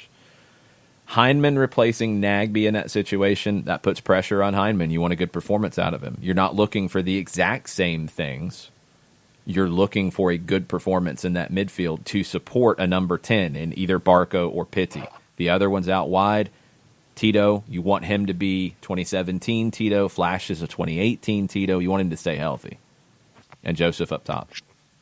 That's a good lineup. Are there questions about it? Yep. There's questions about every lineup. But that's a good lineup. I like it. Taka, along those same lines, he says it's not a roster lacking talent. It's simply an incomplete roster. The concern is that we've never had so few players so close to competitive matches. My concern is I think we need at least 4 or 5 players more. I doubt we'll see that many signings in the window. There's not that much room. You have more than likely, and Walks is one that could potentially be on the supplemental roster. I won't know until everything is compliant. If he is, you have 3 senior roster spots, assuming. And this is assuming MLS rules and assuming all of it, so yell at me if I get it wrong, because everybody else knows these things too. Gallagher would remain on it. I'm assuming he's remained on the senior roster because Atlanta is paying his salary. Now, could maybe that change with Atlanta owning part of Aberdeen and you're shifting money around? Potentially. There's always the possibility for these things. So that could open up a spot. But I think in the past, that's why he remained on your senior roster. You do have 3 supplemental roster spots if Walks is on the senior roster. 2 if he goes to the supplemental spot. Brendan Moore would be one of those. Right now, you have 4 on the reserve roster, which are young, homegrown, or minimum salary guys. Your 3 homegrowns right now, Bello, Carlton, Kunga, are there. Carlton and Kunga, if their contracts, if their salaries are picked up by Indy or Phoenix, they can come off of this. Otherwise, they're still on it. But a reserve roster spot's not what Tofka's talking about. Those are minimum salary guys, young guys. He's talking about senior. At the most, you could have 4 senior roster spots open if Aberdeen takes Gallagher's salary on and Walks can go to the supplemental roster. Or you have 2, or you have 3 if one is off. So you've got 2 to 4 senior roster spots that you can do major things with. You do have some supplemental spots that can help you. I think if Nielsen got signed, for example, at center back, he would go to either the reserve or the supplemental roster. Now, he would take up an international slot, but salary-wise, he would go to one of those off-cap spots, I would assume. So that's where you're at. Last year, they had 19 guys on the senior roster at the end of the season, and one of those was Gallagher, so they had 18. Right now, you could be at 18. I do think there'll be a signing, but I don't think there's going to be 4, and I don't think you need 4. Because this then goes back to this idea, you're not going to be able to bring in starting-level guys without starting-level minutes for them to play. They're not going to come. They're going to go somewhere else. And right now, as we went through that lineup, you've got a lot of starting-level guys in place. Are there guys that are questions? Yeah, absolutely. Eric Remedi wasn't in that starting lineup. Brooks Linden wasn't in that starting lineup. They're going to start some games this year. They don't want to get further down on the depth chart. They might. They don't want to. So, that's part of the balancing act. Where do you need starters? That's the key. And the types of moves Tofka's talking about, where do you need impact players? The one that has been mentioned consistently is the 8. Can you play Lorenowitz, Heineman, and somebody, and play then Tito off the bench, Barco, Pitti, Joseph in a front 3 of some sort? Yeah, absolutely. You're a little more secure defensively. You could do that. Is it a 100% must? No, I don't think it is. I do think you've got good cover, and I do think you're going to see a couple different things happen. I think there's the potential for more cover to come in, which would be players that are not expected to be starting double-digit games. I think guys who would see a few starts here and there, but guys who would be depth, guys who would be off the bench. I do think there's a potential for a starter in the central midfield because it's been mentioned multiple times, and there's been links to it. So I think that's the number 1 impact spot. I don't think there's another one. I really don't. I think you're good on the right side no matter how you spin it, with Lennon, with Villalba, with Walks, who can play in the back on the right side. Barco or Pitti could slide over there in terms of a front three. You've got a lot of different options. Escobar's a wing back. Escobar's a right back. You've got a ton of different options on that side. Could you add more depth? Yeah. I don't think you're looking for a starter there. I don't think you're looking for a starter on the left side in the back, because you've got that covered between Bello and Castillo, potentially Walks, potentially Meza, giving you more cover there.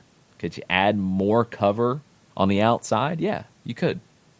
I don't think you're looking for a starter in those spots, though. I think the only positions you're looking for a starter would be a central midfielder. Could be an 8, could be a 6, because you could move the pieces around a little bit based off what you have. But it's not a number 10, I don't think. I think you're good there with options. You're not looking for a starting forward. I don't think you're looking for a starting attacking winger. I think you've got a lot of options there. I think it's a central midfielder, and that's really it from a massive impact role. Patrick Delaney wanted to thank us for helping him off the ledge this morning. It seems to be the role that we fall into sometimes, and it's not intentional. I'm just trying to go through it with logic and just trying to try to give all the different aspects of it, and definitely I'm trying to give you as much correct information as possible. And it's something I put a lot of time into. It's something I take a lot of pride in, and when I don't get it right, I get mad at myself. I get frustrated. Mm-hmm. I wish that MLS was more transparent in these things, so it'd be easier to have this conversation. I also wish that people were very careful in the information they put out there. I don't just pop off with stuff without looking at 2 and 3 different things. And even then, there's things about MLS that you don't have all the information. So we try, and if trying to get it right and provide that right information and just give you opinion of how we see it, if that helps take people off the ledge, I guess we're doing our jobs. John Nason says it seems like the stars are aligning for Tito to stay and play an important role this season. Do you still think there's a chance he's moved now? I think there's always a chance anybody could move, but I think, yeah, things have aligned. And this was something that nobody really expected, me included. I thought that his future was going to be elsewhere. Now there's a door wide open. If he's healthy, man, if you go back and watch 2017 Tito Villalba, that's been a big miss for the team, even in the 2018 championship year, definitely last year. That level of confidence, swagger, explosiveness, that's a huge element to get back if you're able to do it. And he's got to play at that level. I think a lot of people have written him off, which is surprising, because when it became a conversation about it's likely he might go or he's the odd man out or whatever, there was a lot of sadness about it. Well, now there's a door wide open, and it's almost like he's being forgotten still. Be keeping a big eye on him in preseason. Could he still go? Yeah, there's always that possibility. I mean, Leandro is a prime example of a guy who I don't think at the end of the season was expected to be in that situation. But there had been offers. There was a desire for more money. Obviously, he got that. You're not going to stand in the player's way, and you're going to make it work as best as you can for the club. You're able to bring in Meza to make that work. That's the life of this. That's the hard part of it. That's the hard part for Bocanegra and Eels, for the front office, because you do have to measure all of that. And I think that the club has consistently included the players' well-being in that measurement. And not every club does that, and I give them a lot of credit for it. Lieutenant Dave needs some ice cream. And he says he'll plan his road trip to Nashville. He needs ice cream to go to Nashville? Before he says he needs ice cream, then he'll plan his road trip to Nashville. Oh, okay. I mean, it's a little early for ice cream, but hey, whatever works for you. Bite your tongue. It's early. It's not when it's too before early for lunch. It feels early for ice cream.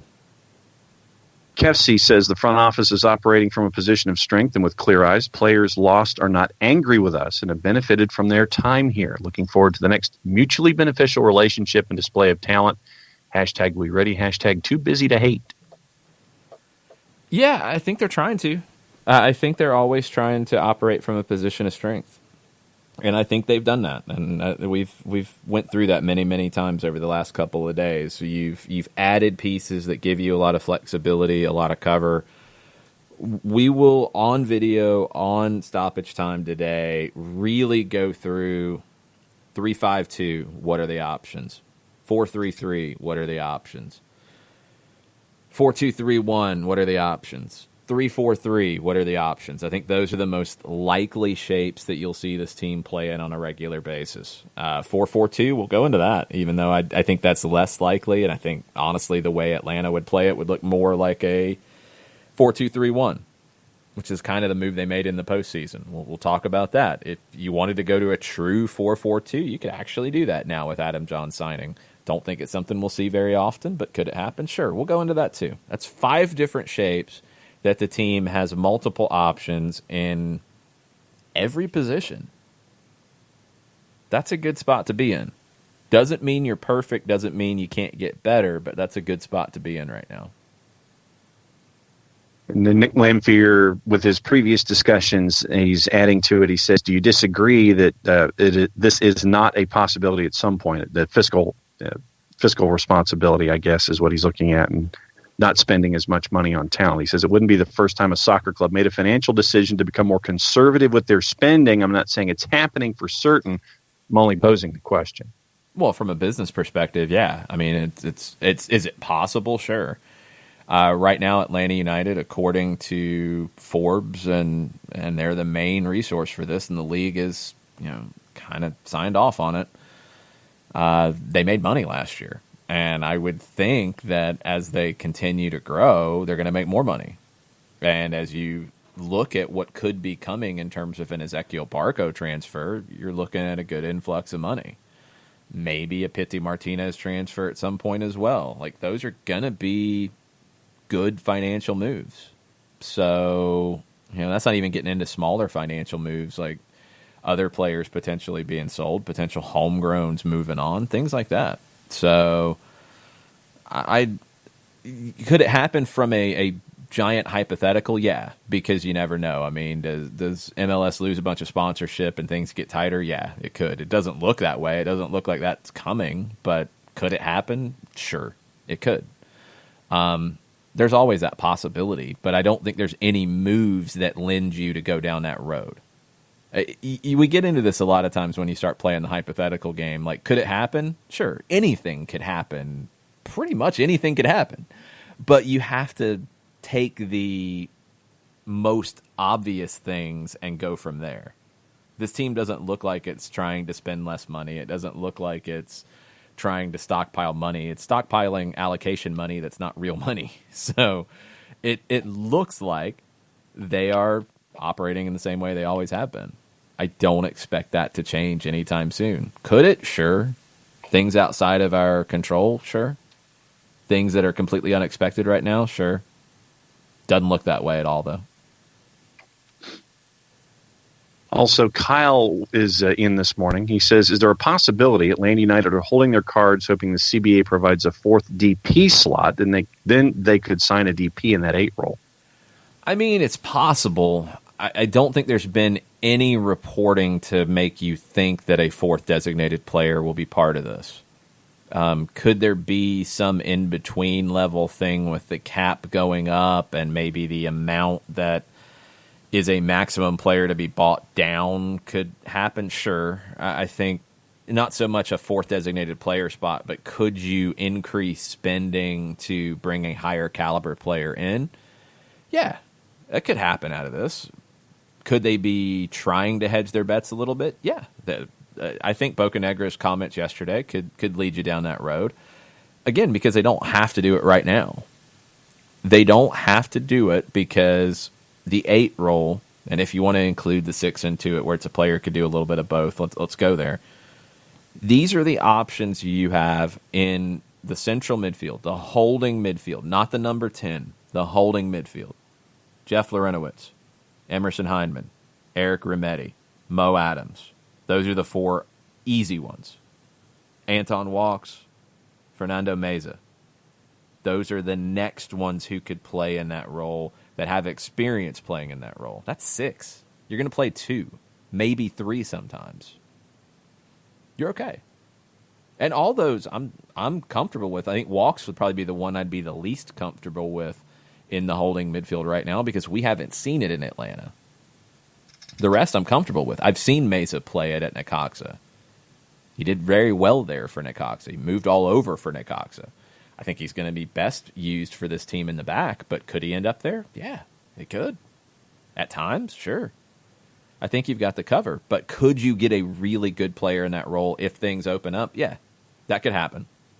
But I don't know if I don't think that's driving this conversation because I think they've got enough to work with to go get pretty much any kind of player that they're looking for in this role. Could they have more to work with if the CBA changes and opens these things up? Yeah. I just don't think it'll be a true 4th designated player. I don't think there's anything to lead you to think that way because none of the reporting has insinuated that. Jensen Brock this morning, all depth released and waived at the end of last season. LGP sold, Gressel traded, rumors of Franco to Rossing. What are we doing? If CONCACAF Champions League is a priority, the front office has a funny way of showing it! ! Hashtag Wallpass Wednesday. Rumors of Franco to Rossing are just that, rumors. I hear Adele singing off in the background. It's a rumor. You can't put anything into that. Our club's going to want your players? Yeah. Our club's going to make offers that are really good for your players? Yeah. Are you going to have to make tough decisions sometimes? Yep. Does this team, as the lineup we just went through with a 4-3-3, does that feel like a team that you can't handle Motagua with? No.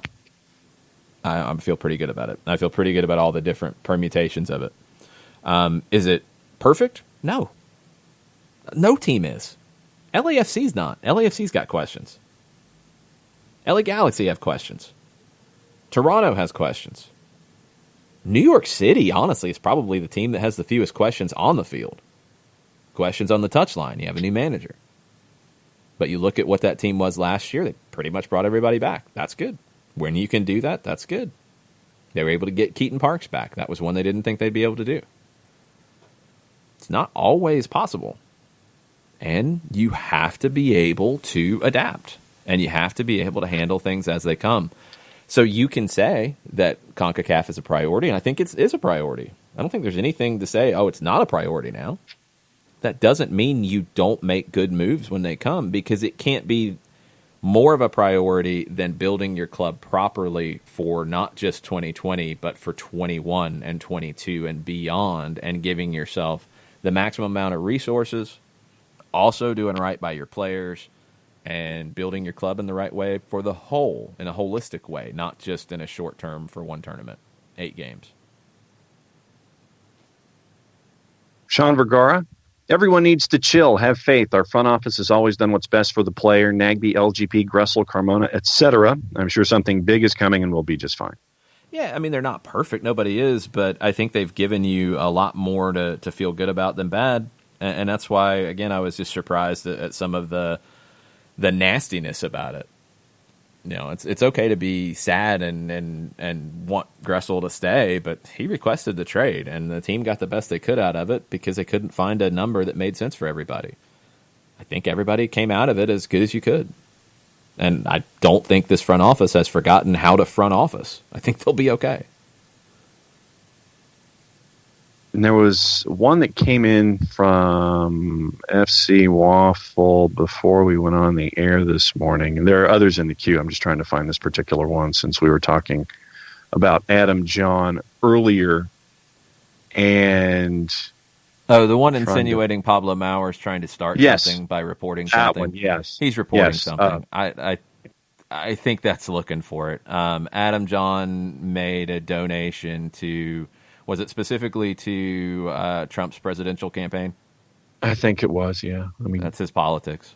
It has nothing to do with him on the field. And I don't think a reporter for The Athletic would be trying to start something. I don't think that's the case.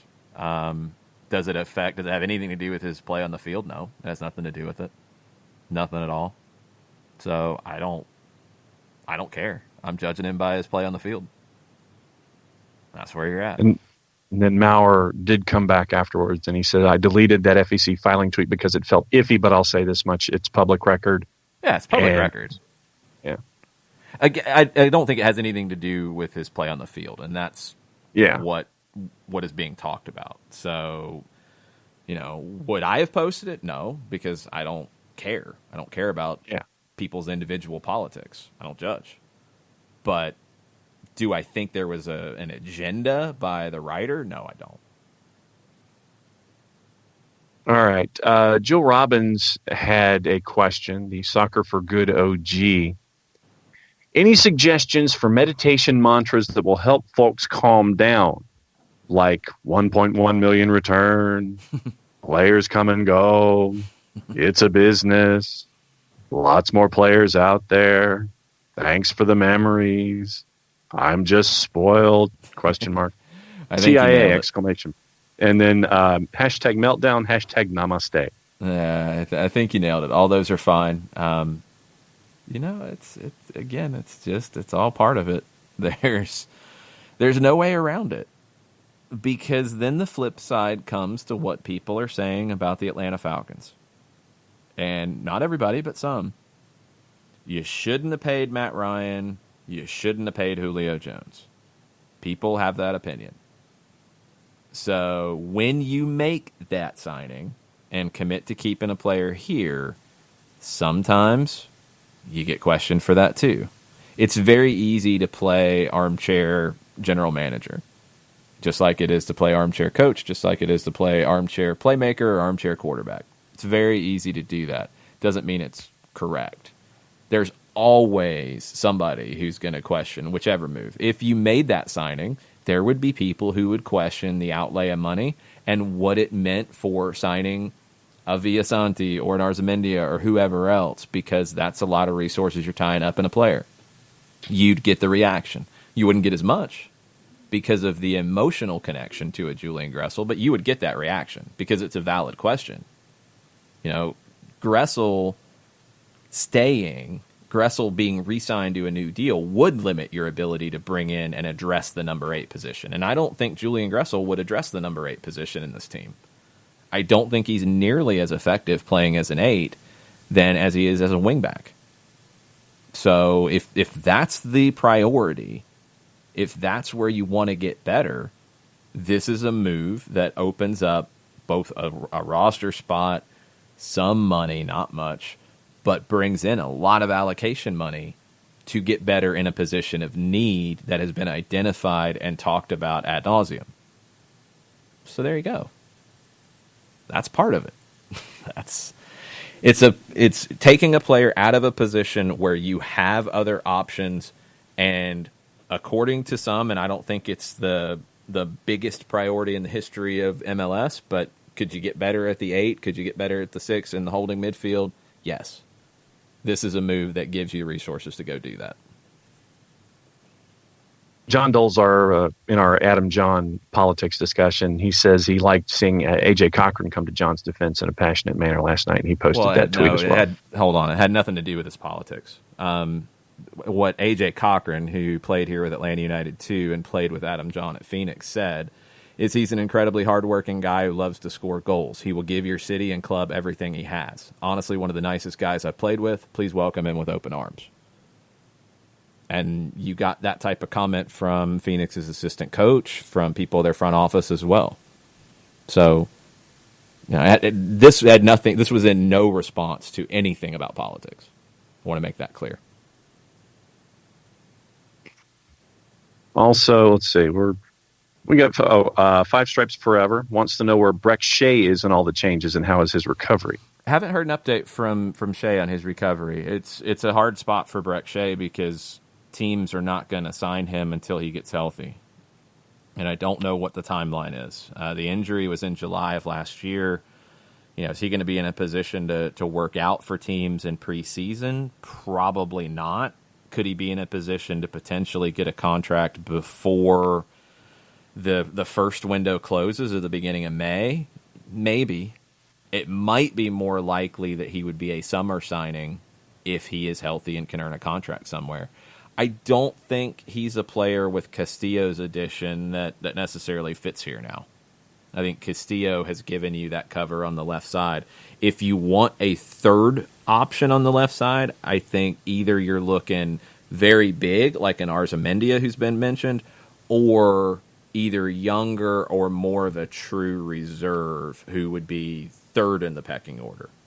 I don't think you're looking for another number 2 in the pecking order, if that makes sense. I think you would be looking at either a clear 1 or a 3 with Bello and Castillo as the top 2.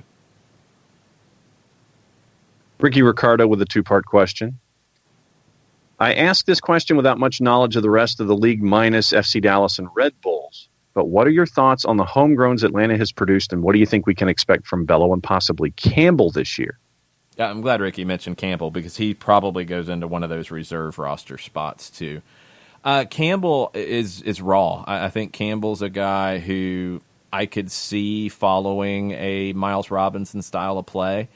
I think he's got to get better with the ball at his feet. He's got to improve his decision making, but he's a raw player because he's a late bloomer.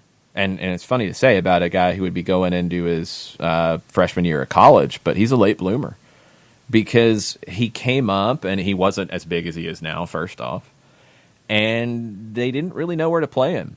Tony Annan's talked about it. He was a guy who was, number 16, 17, 18 on academy rosters. He stayed because of his hard work and his willingness to put in the work to get better, but he wasn't a top prospect when he came into the academy. It was a competition that they went and played matches in Mexico City, and they needed a center back, and Campbell took on the role and made the most of it, and they figured out this kid's a center back. Now let's work from here. And from then until now, to go that fast from being a surprise option as a center back in a tournament to a first-team deal, it's incredibly fast. Expect from him with MLS this year, I don't think a lot. I think that would be a huge ask. His trajectory's been so fast that I wouldn't say it's impossible, but I don't think you'll see him a ton in MLS, if maybe even at all. I think you'll see him a lot with Atlanta United too. I think that's where he will play primarily, and I think he'll get a lot of minutes there. I think he's got a bright future. Late bloomers are always a little bit harder to project because you don't know how long they keep that speed of progression going. It's been rapid for him. If he continues at that pace, I mean, he could be a guy that you're talking about next year being a player that you're going to see more of. Bello was expected to be that guy last year. He came off of 2018 in a really good place, got minutes late, good performances with Atlanta United too, picked up the injury after starting Game 1 at CONCACAF in Costa Rica. I think some people have tried to say that he got dropped because of a bad performance there. He got injured. Would he have rotated some? Sure. I think he would have. I don't think he would have been looked at as playing 34 regular season matches. That's why you brought in Breck Shea last year. But you would have seen him a lot. He didn't get dropped because of that. He got injured. And then late in the season, you were playing really well. Justin Merrim had locked down the left wing-back role. Dion Pereira had earned time there as well. When Bello got healthy, the decision was made by the club to prepare him for the U17 World Cup, which was going on towards the end of the playoffs. So you weren't going to bring him back into the team to then let him go there. The pathway for him in 2019 when he got healthy was U17 World Cup. So get him ready for that. That's why you saw him play. He started 10 matches for Atlanta United 2 in the second half of the year and then went and played in the U17 World Cup. So now he comes into the team this year with, I think, two things. I think there's been a little bit of an adjustment. I think the idea last year was he's the guy. We're going to build around him. We've got somebody to spell him. This year, because of his injuries and because of the injury history, I think he's the guy, but we've got maybe a little more secure defensive option in Edgar Castillo to be there with him, to push him, to make Bello have to earn it, But also, if Bello comes along a little bit slower, you've got somebody who can step in and play a lot of minutes. So you're a little more secure, and maybe you're slowing down the train for Bello just a bit, because long-term, I think he's a potential U.S. men's national team left back. I think he's got that ability. He's got to stay healthy, and he's got to consistently show it, and he's got to earn minutes. I think Campbell is not at that point today. Campbell's a little bit harder to project in the long term, but Campbell has come along so fast that I don't want to put anything past him. He's very raw, and I think he's got a lot to give. A couple of folks on the timeline have asked about reports coming out of Scotland. Daily Record Sport, and they're close to 39,000 followers, and the Capital City Press, and I'm just going to read the headlines. Mm-hmm. Capital City Press headline says, Jake Mulroney transferred to Atlanta United, imminent as Hartswinger jets out to chase American Dream. And then the other one from Record Sport, Jake Mulroney set to depart Hearts in favor of MLS Giants Atlanta United. Question from Ricky about Mulroney specifically. What side does he slot in at, and does this impact Tito being a starter? I don't see a player coming over from Hearts and bumping Tito Villalba. I don't. I think Mulroney comes over as depth for the first team, minutes for Atlanta United too, and a player who is in the Dion Pereira kind of role. That's the way I would see this coming over from Mulroney. Mulroney's got pace. He came up through the QPR program and then went to Inverness in Scotland, second division, played a good bit, earned a deal at Hearts. I don't see. I mean, let's just look at the trajectory here. John Gallagher couldn't break into the first team at Atlanta United, went to Aberdeen, and has been a regular starter. I wouldn't say a first choice starter, but a regular starter for Aberdeen, and done well. Aberdeen is much higher in the table than Mulroney, than Hearts and Mulroney. So I think he would come over and push. And be a good player to have, but I think he fills that Dion Pereira type of role. And this came up in December, so I mean it's not coming completely out of the blue, but it's come back. So, looking for depth, and that's something a lot of people are riled up about. He would provide more depth on the outside. You look back at his history, and he can play on the left and the right side. He's played in the back. He's played as a winger. You would assume he could play as a wing back. I don't know if he's played there. But playing as a outside back and a winger, wing back's kind of an obvious projection too. So playing on either side gives you even more cover. And if most of his minutes come for Atlanta United too, but he's available for the first team, again, in that Dion Pereira kind of role, but more comfortable playing on both sides, that's more depth. Five Stripe Daily along those same lines wanted to know if there were any players from the twos coming up to the first team to fill open spots. We've seen Luis Fernando do that, and I think when he was signed last year, that was part of the idea. I don't think Jackson Conway is at that point just yet.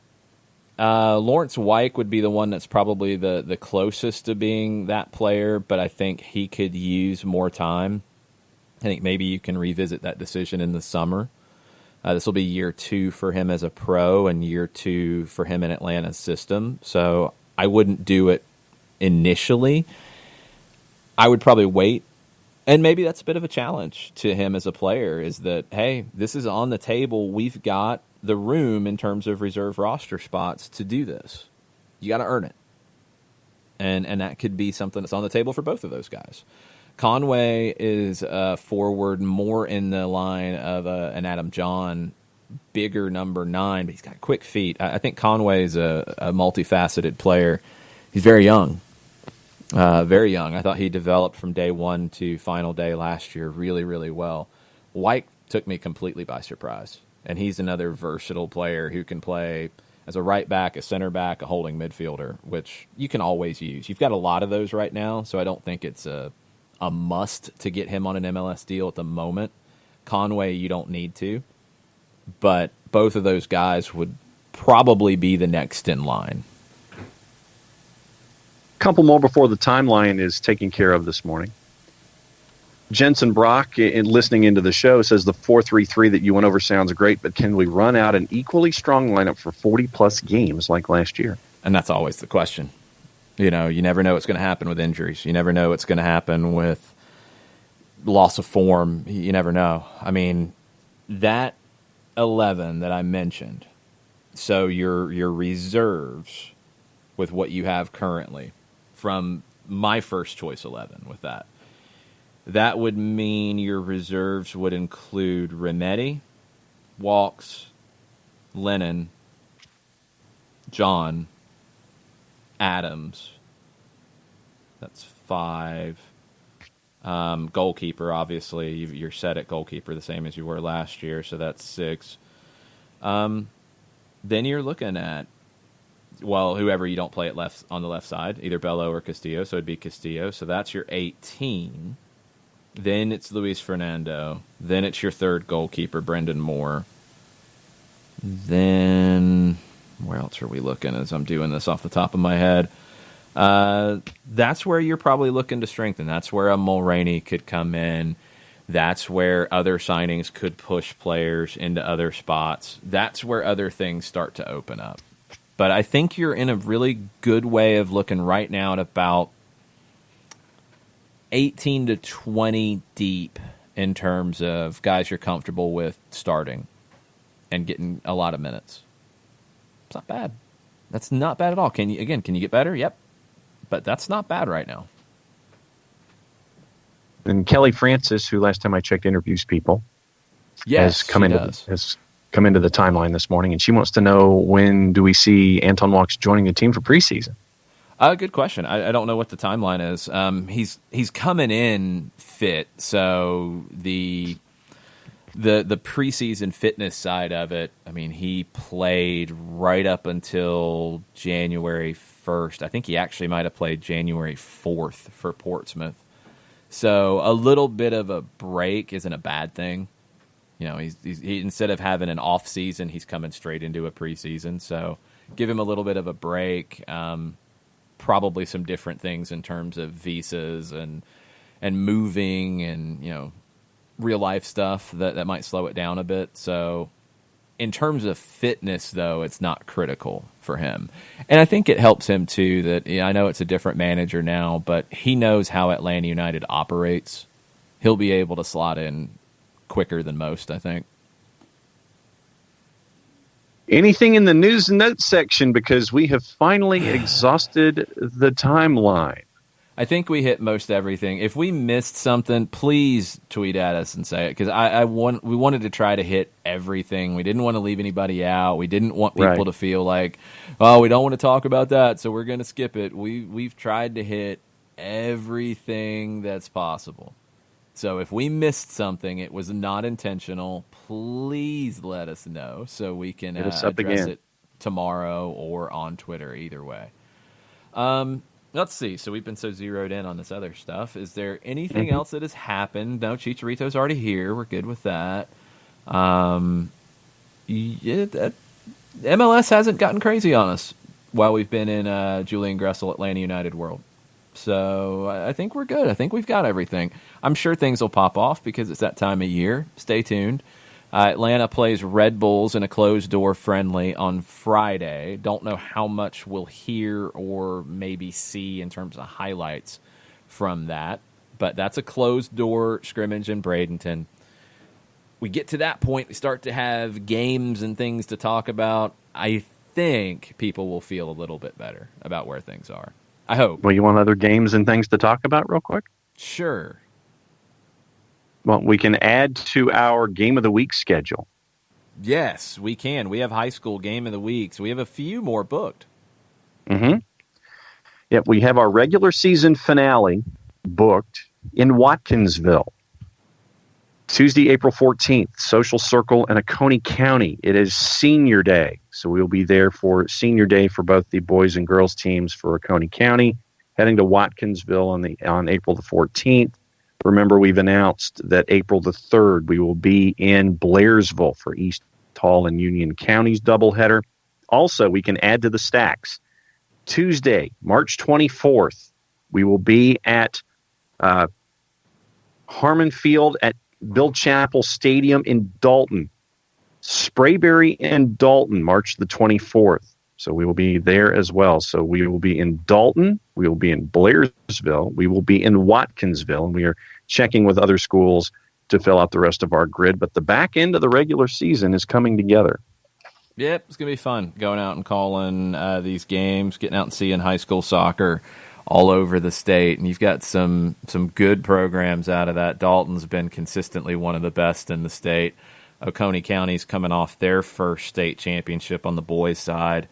Union County was in the final on the boys' side. Girls' team was very strong as well last season. I think they were top 10. Lot of quality programs on the boys and girls sides, and we'll be calling both games where we go do this. You can listen to it on the app. You can listen to it any way you listen to the show. You can even listen to it after the fact if you want to do that. But it'd be cool if you guys are in these areas, if you can come out and see us. We'd love to see you. And also come out and support high school soccer because Dalton has a great soccer community, and they have a great community around that program. I hope to see the others grow like that, and I hope to see just the growth of the game as a whole. It's going to be a lot of fun this spring with high school soccer. And we are helping out some programs who would like to start things out. And you've been out in the community also talking to programs who want to take those next steps as well, and that's been pretty cool. Yeah, I went out and talked to South Cobb, their boys and girls teams on Friday. Mandrell Perryman is heading up the girls program and invited me out. It was really cool to talk to these teams as they put everything together, trying to grow a program in a really tough region, building a program not quite from scratch, but trying to take it to the next level. And then middle schools. We have a middle school in Rex, Georgia, which is in Clayton County on the south side of Atlanta, that needs soccer balls, needs cones, needs pennies, needs some portable goals. Our event at Wild Heaven West End on February 15th will be raising money to make sure that happens. But if you would like to help out, shoot us a message offline and let us know how you can help. We're looking for those main things: soccer balls, cones, pennies, scrimmage vests, portable goals. Those are the things we're looking for to help get that program off the ground. We have some people who can help out with coaching instruction and going out and doing that. We're good there. It's the actual materials to get the program off the ground. So let us know if you can help. Let us know if you want a hat. I'll be making a run to the post office here very shortly.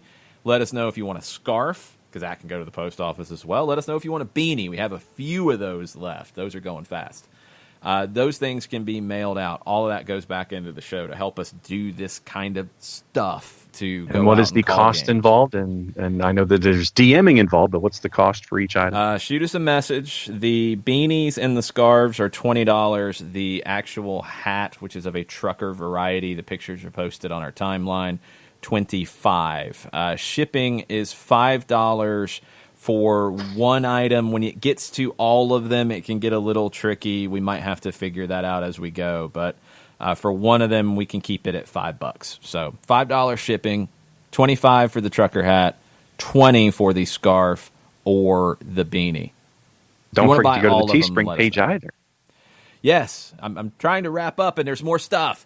Teespring, the link is at soccerdownhere.net. So go check that out. You can buy T-shirts, you can buy mugs, all that stuff is available. It's shipped through Teespring. It's a completely different shipping process. They will print it on demand for you and get it to you.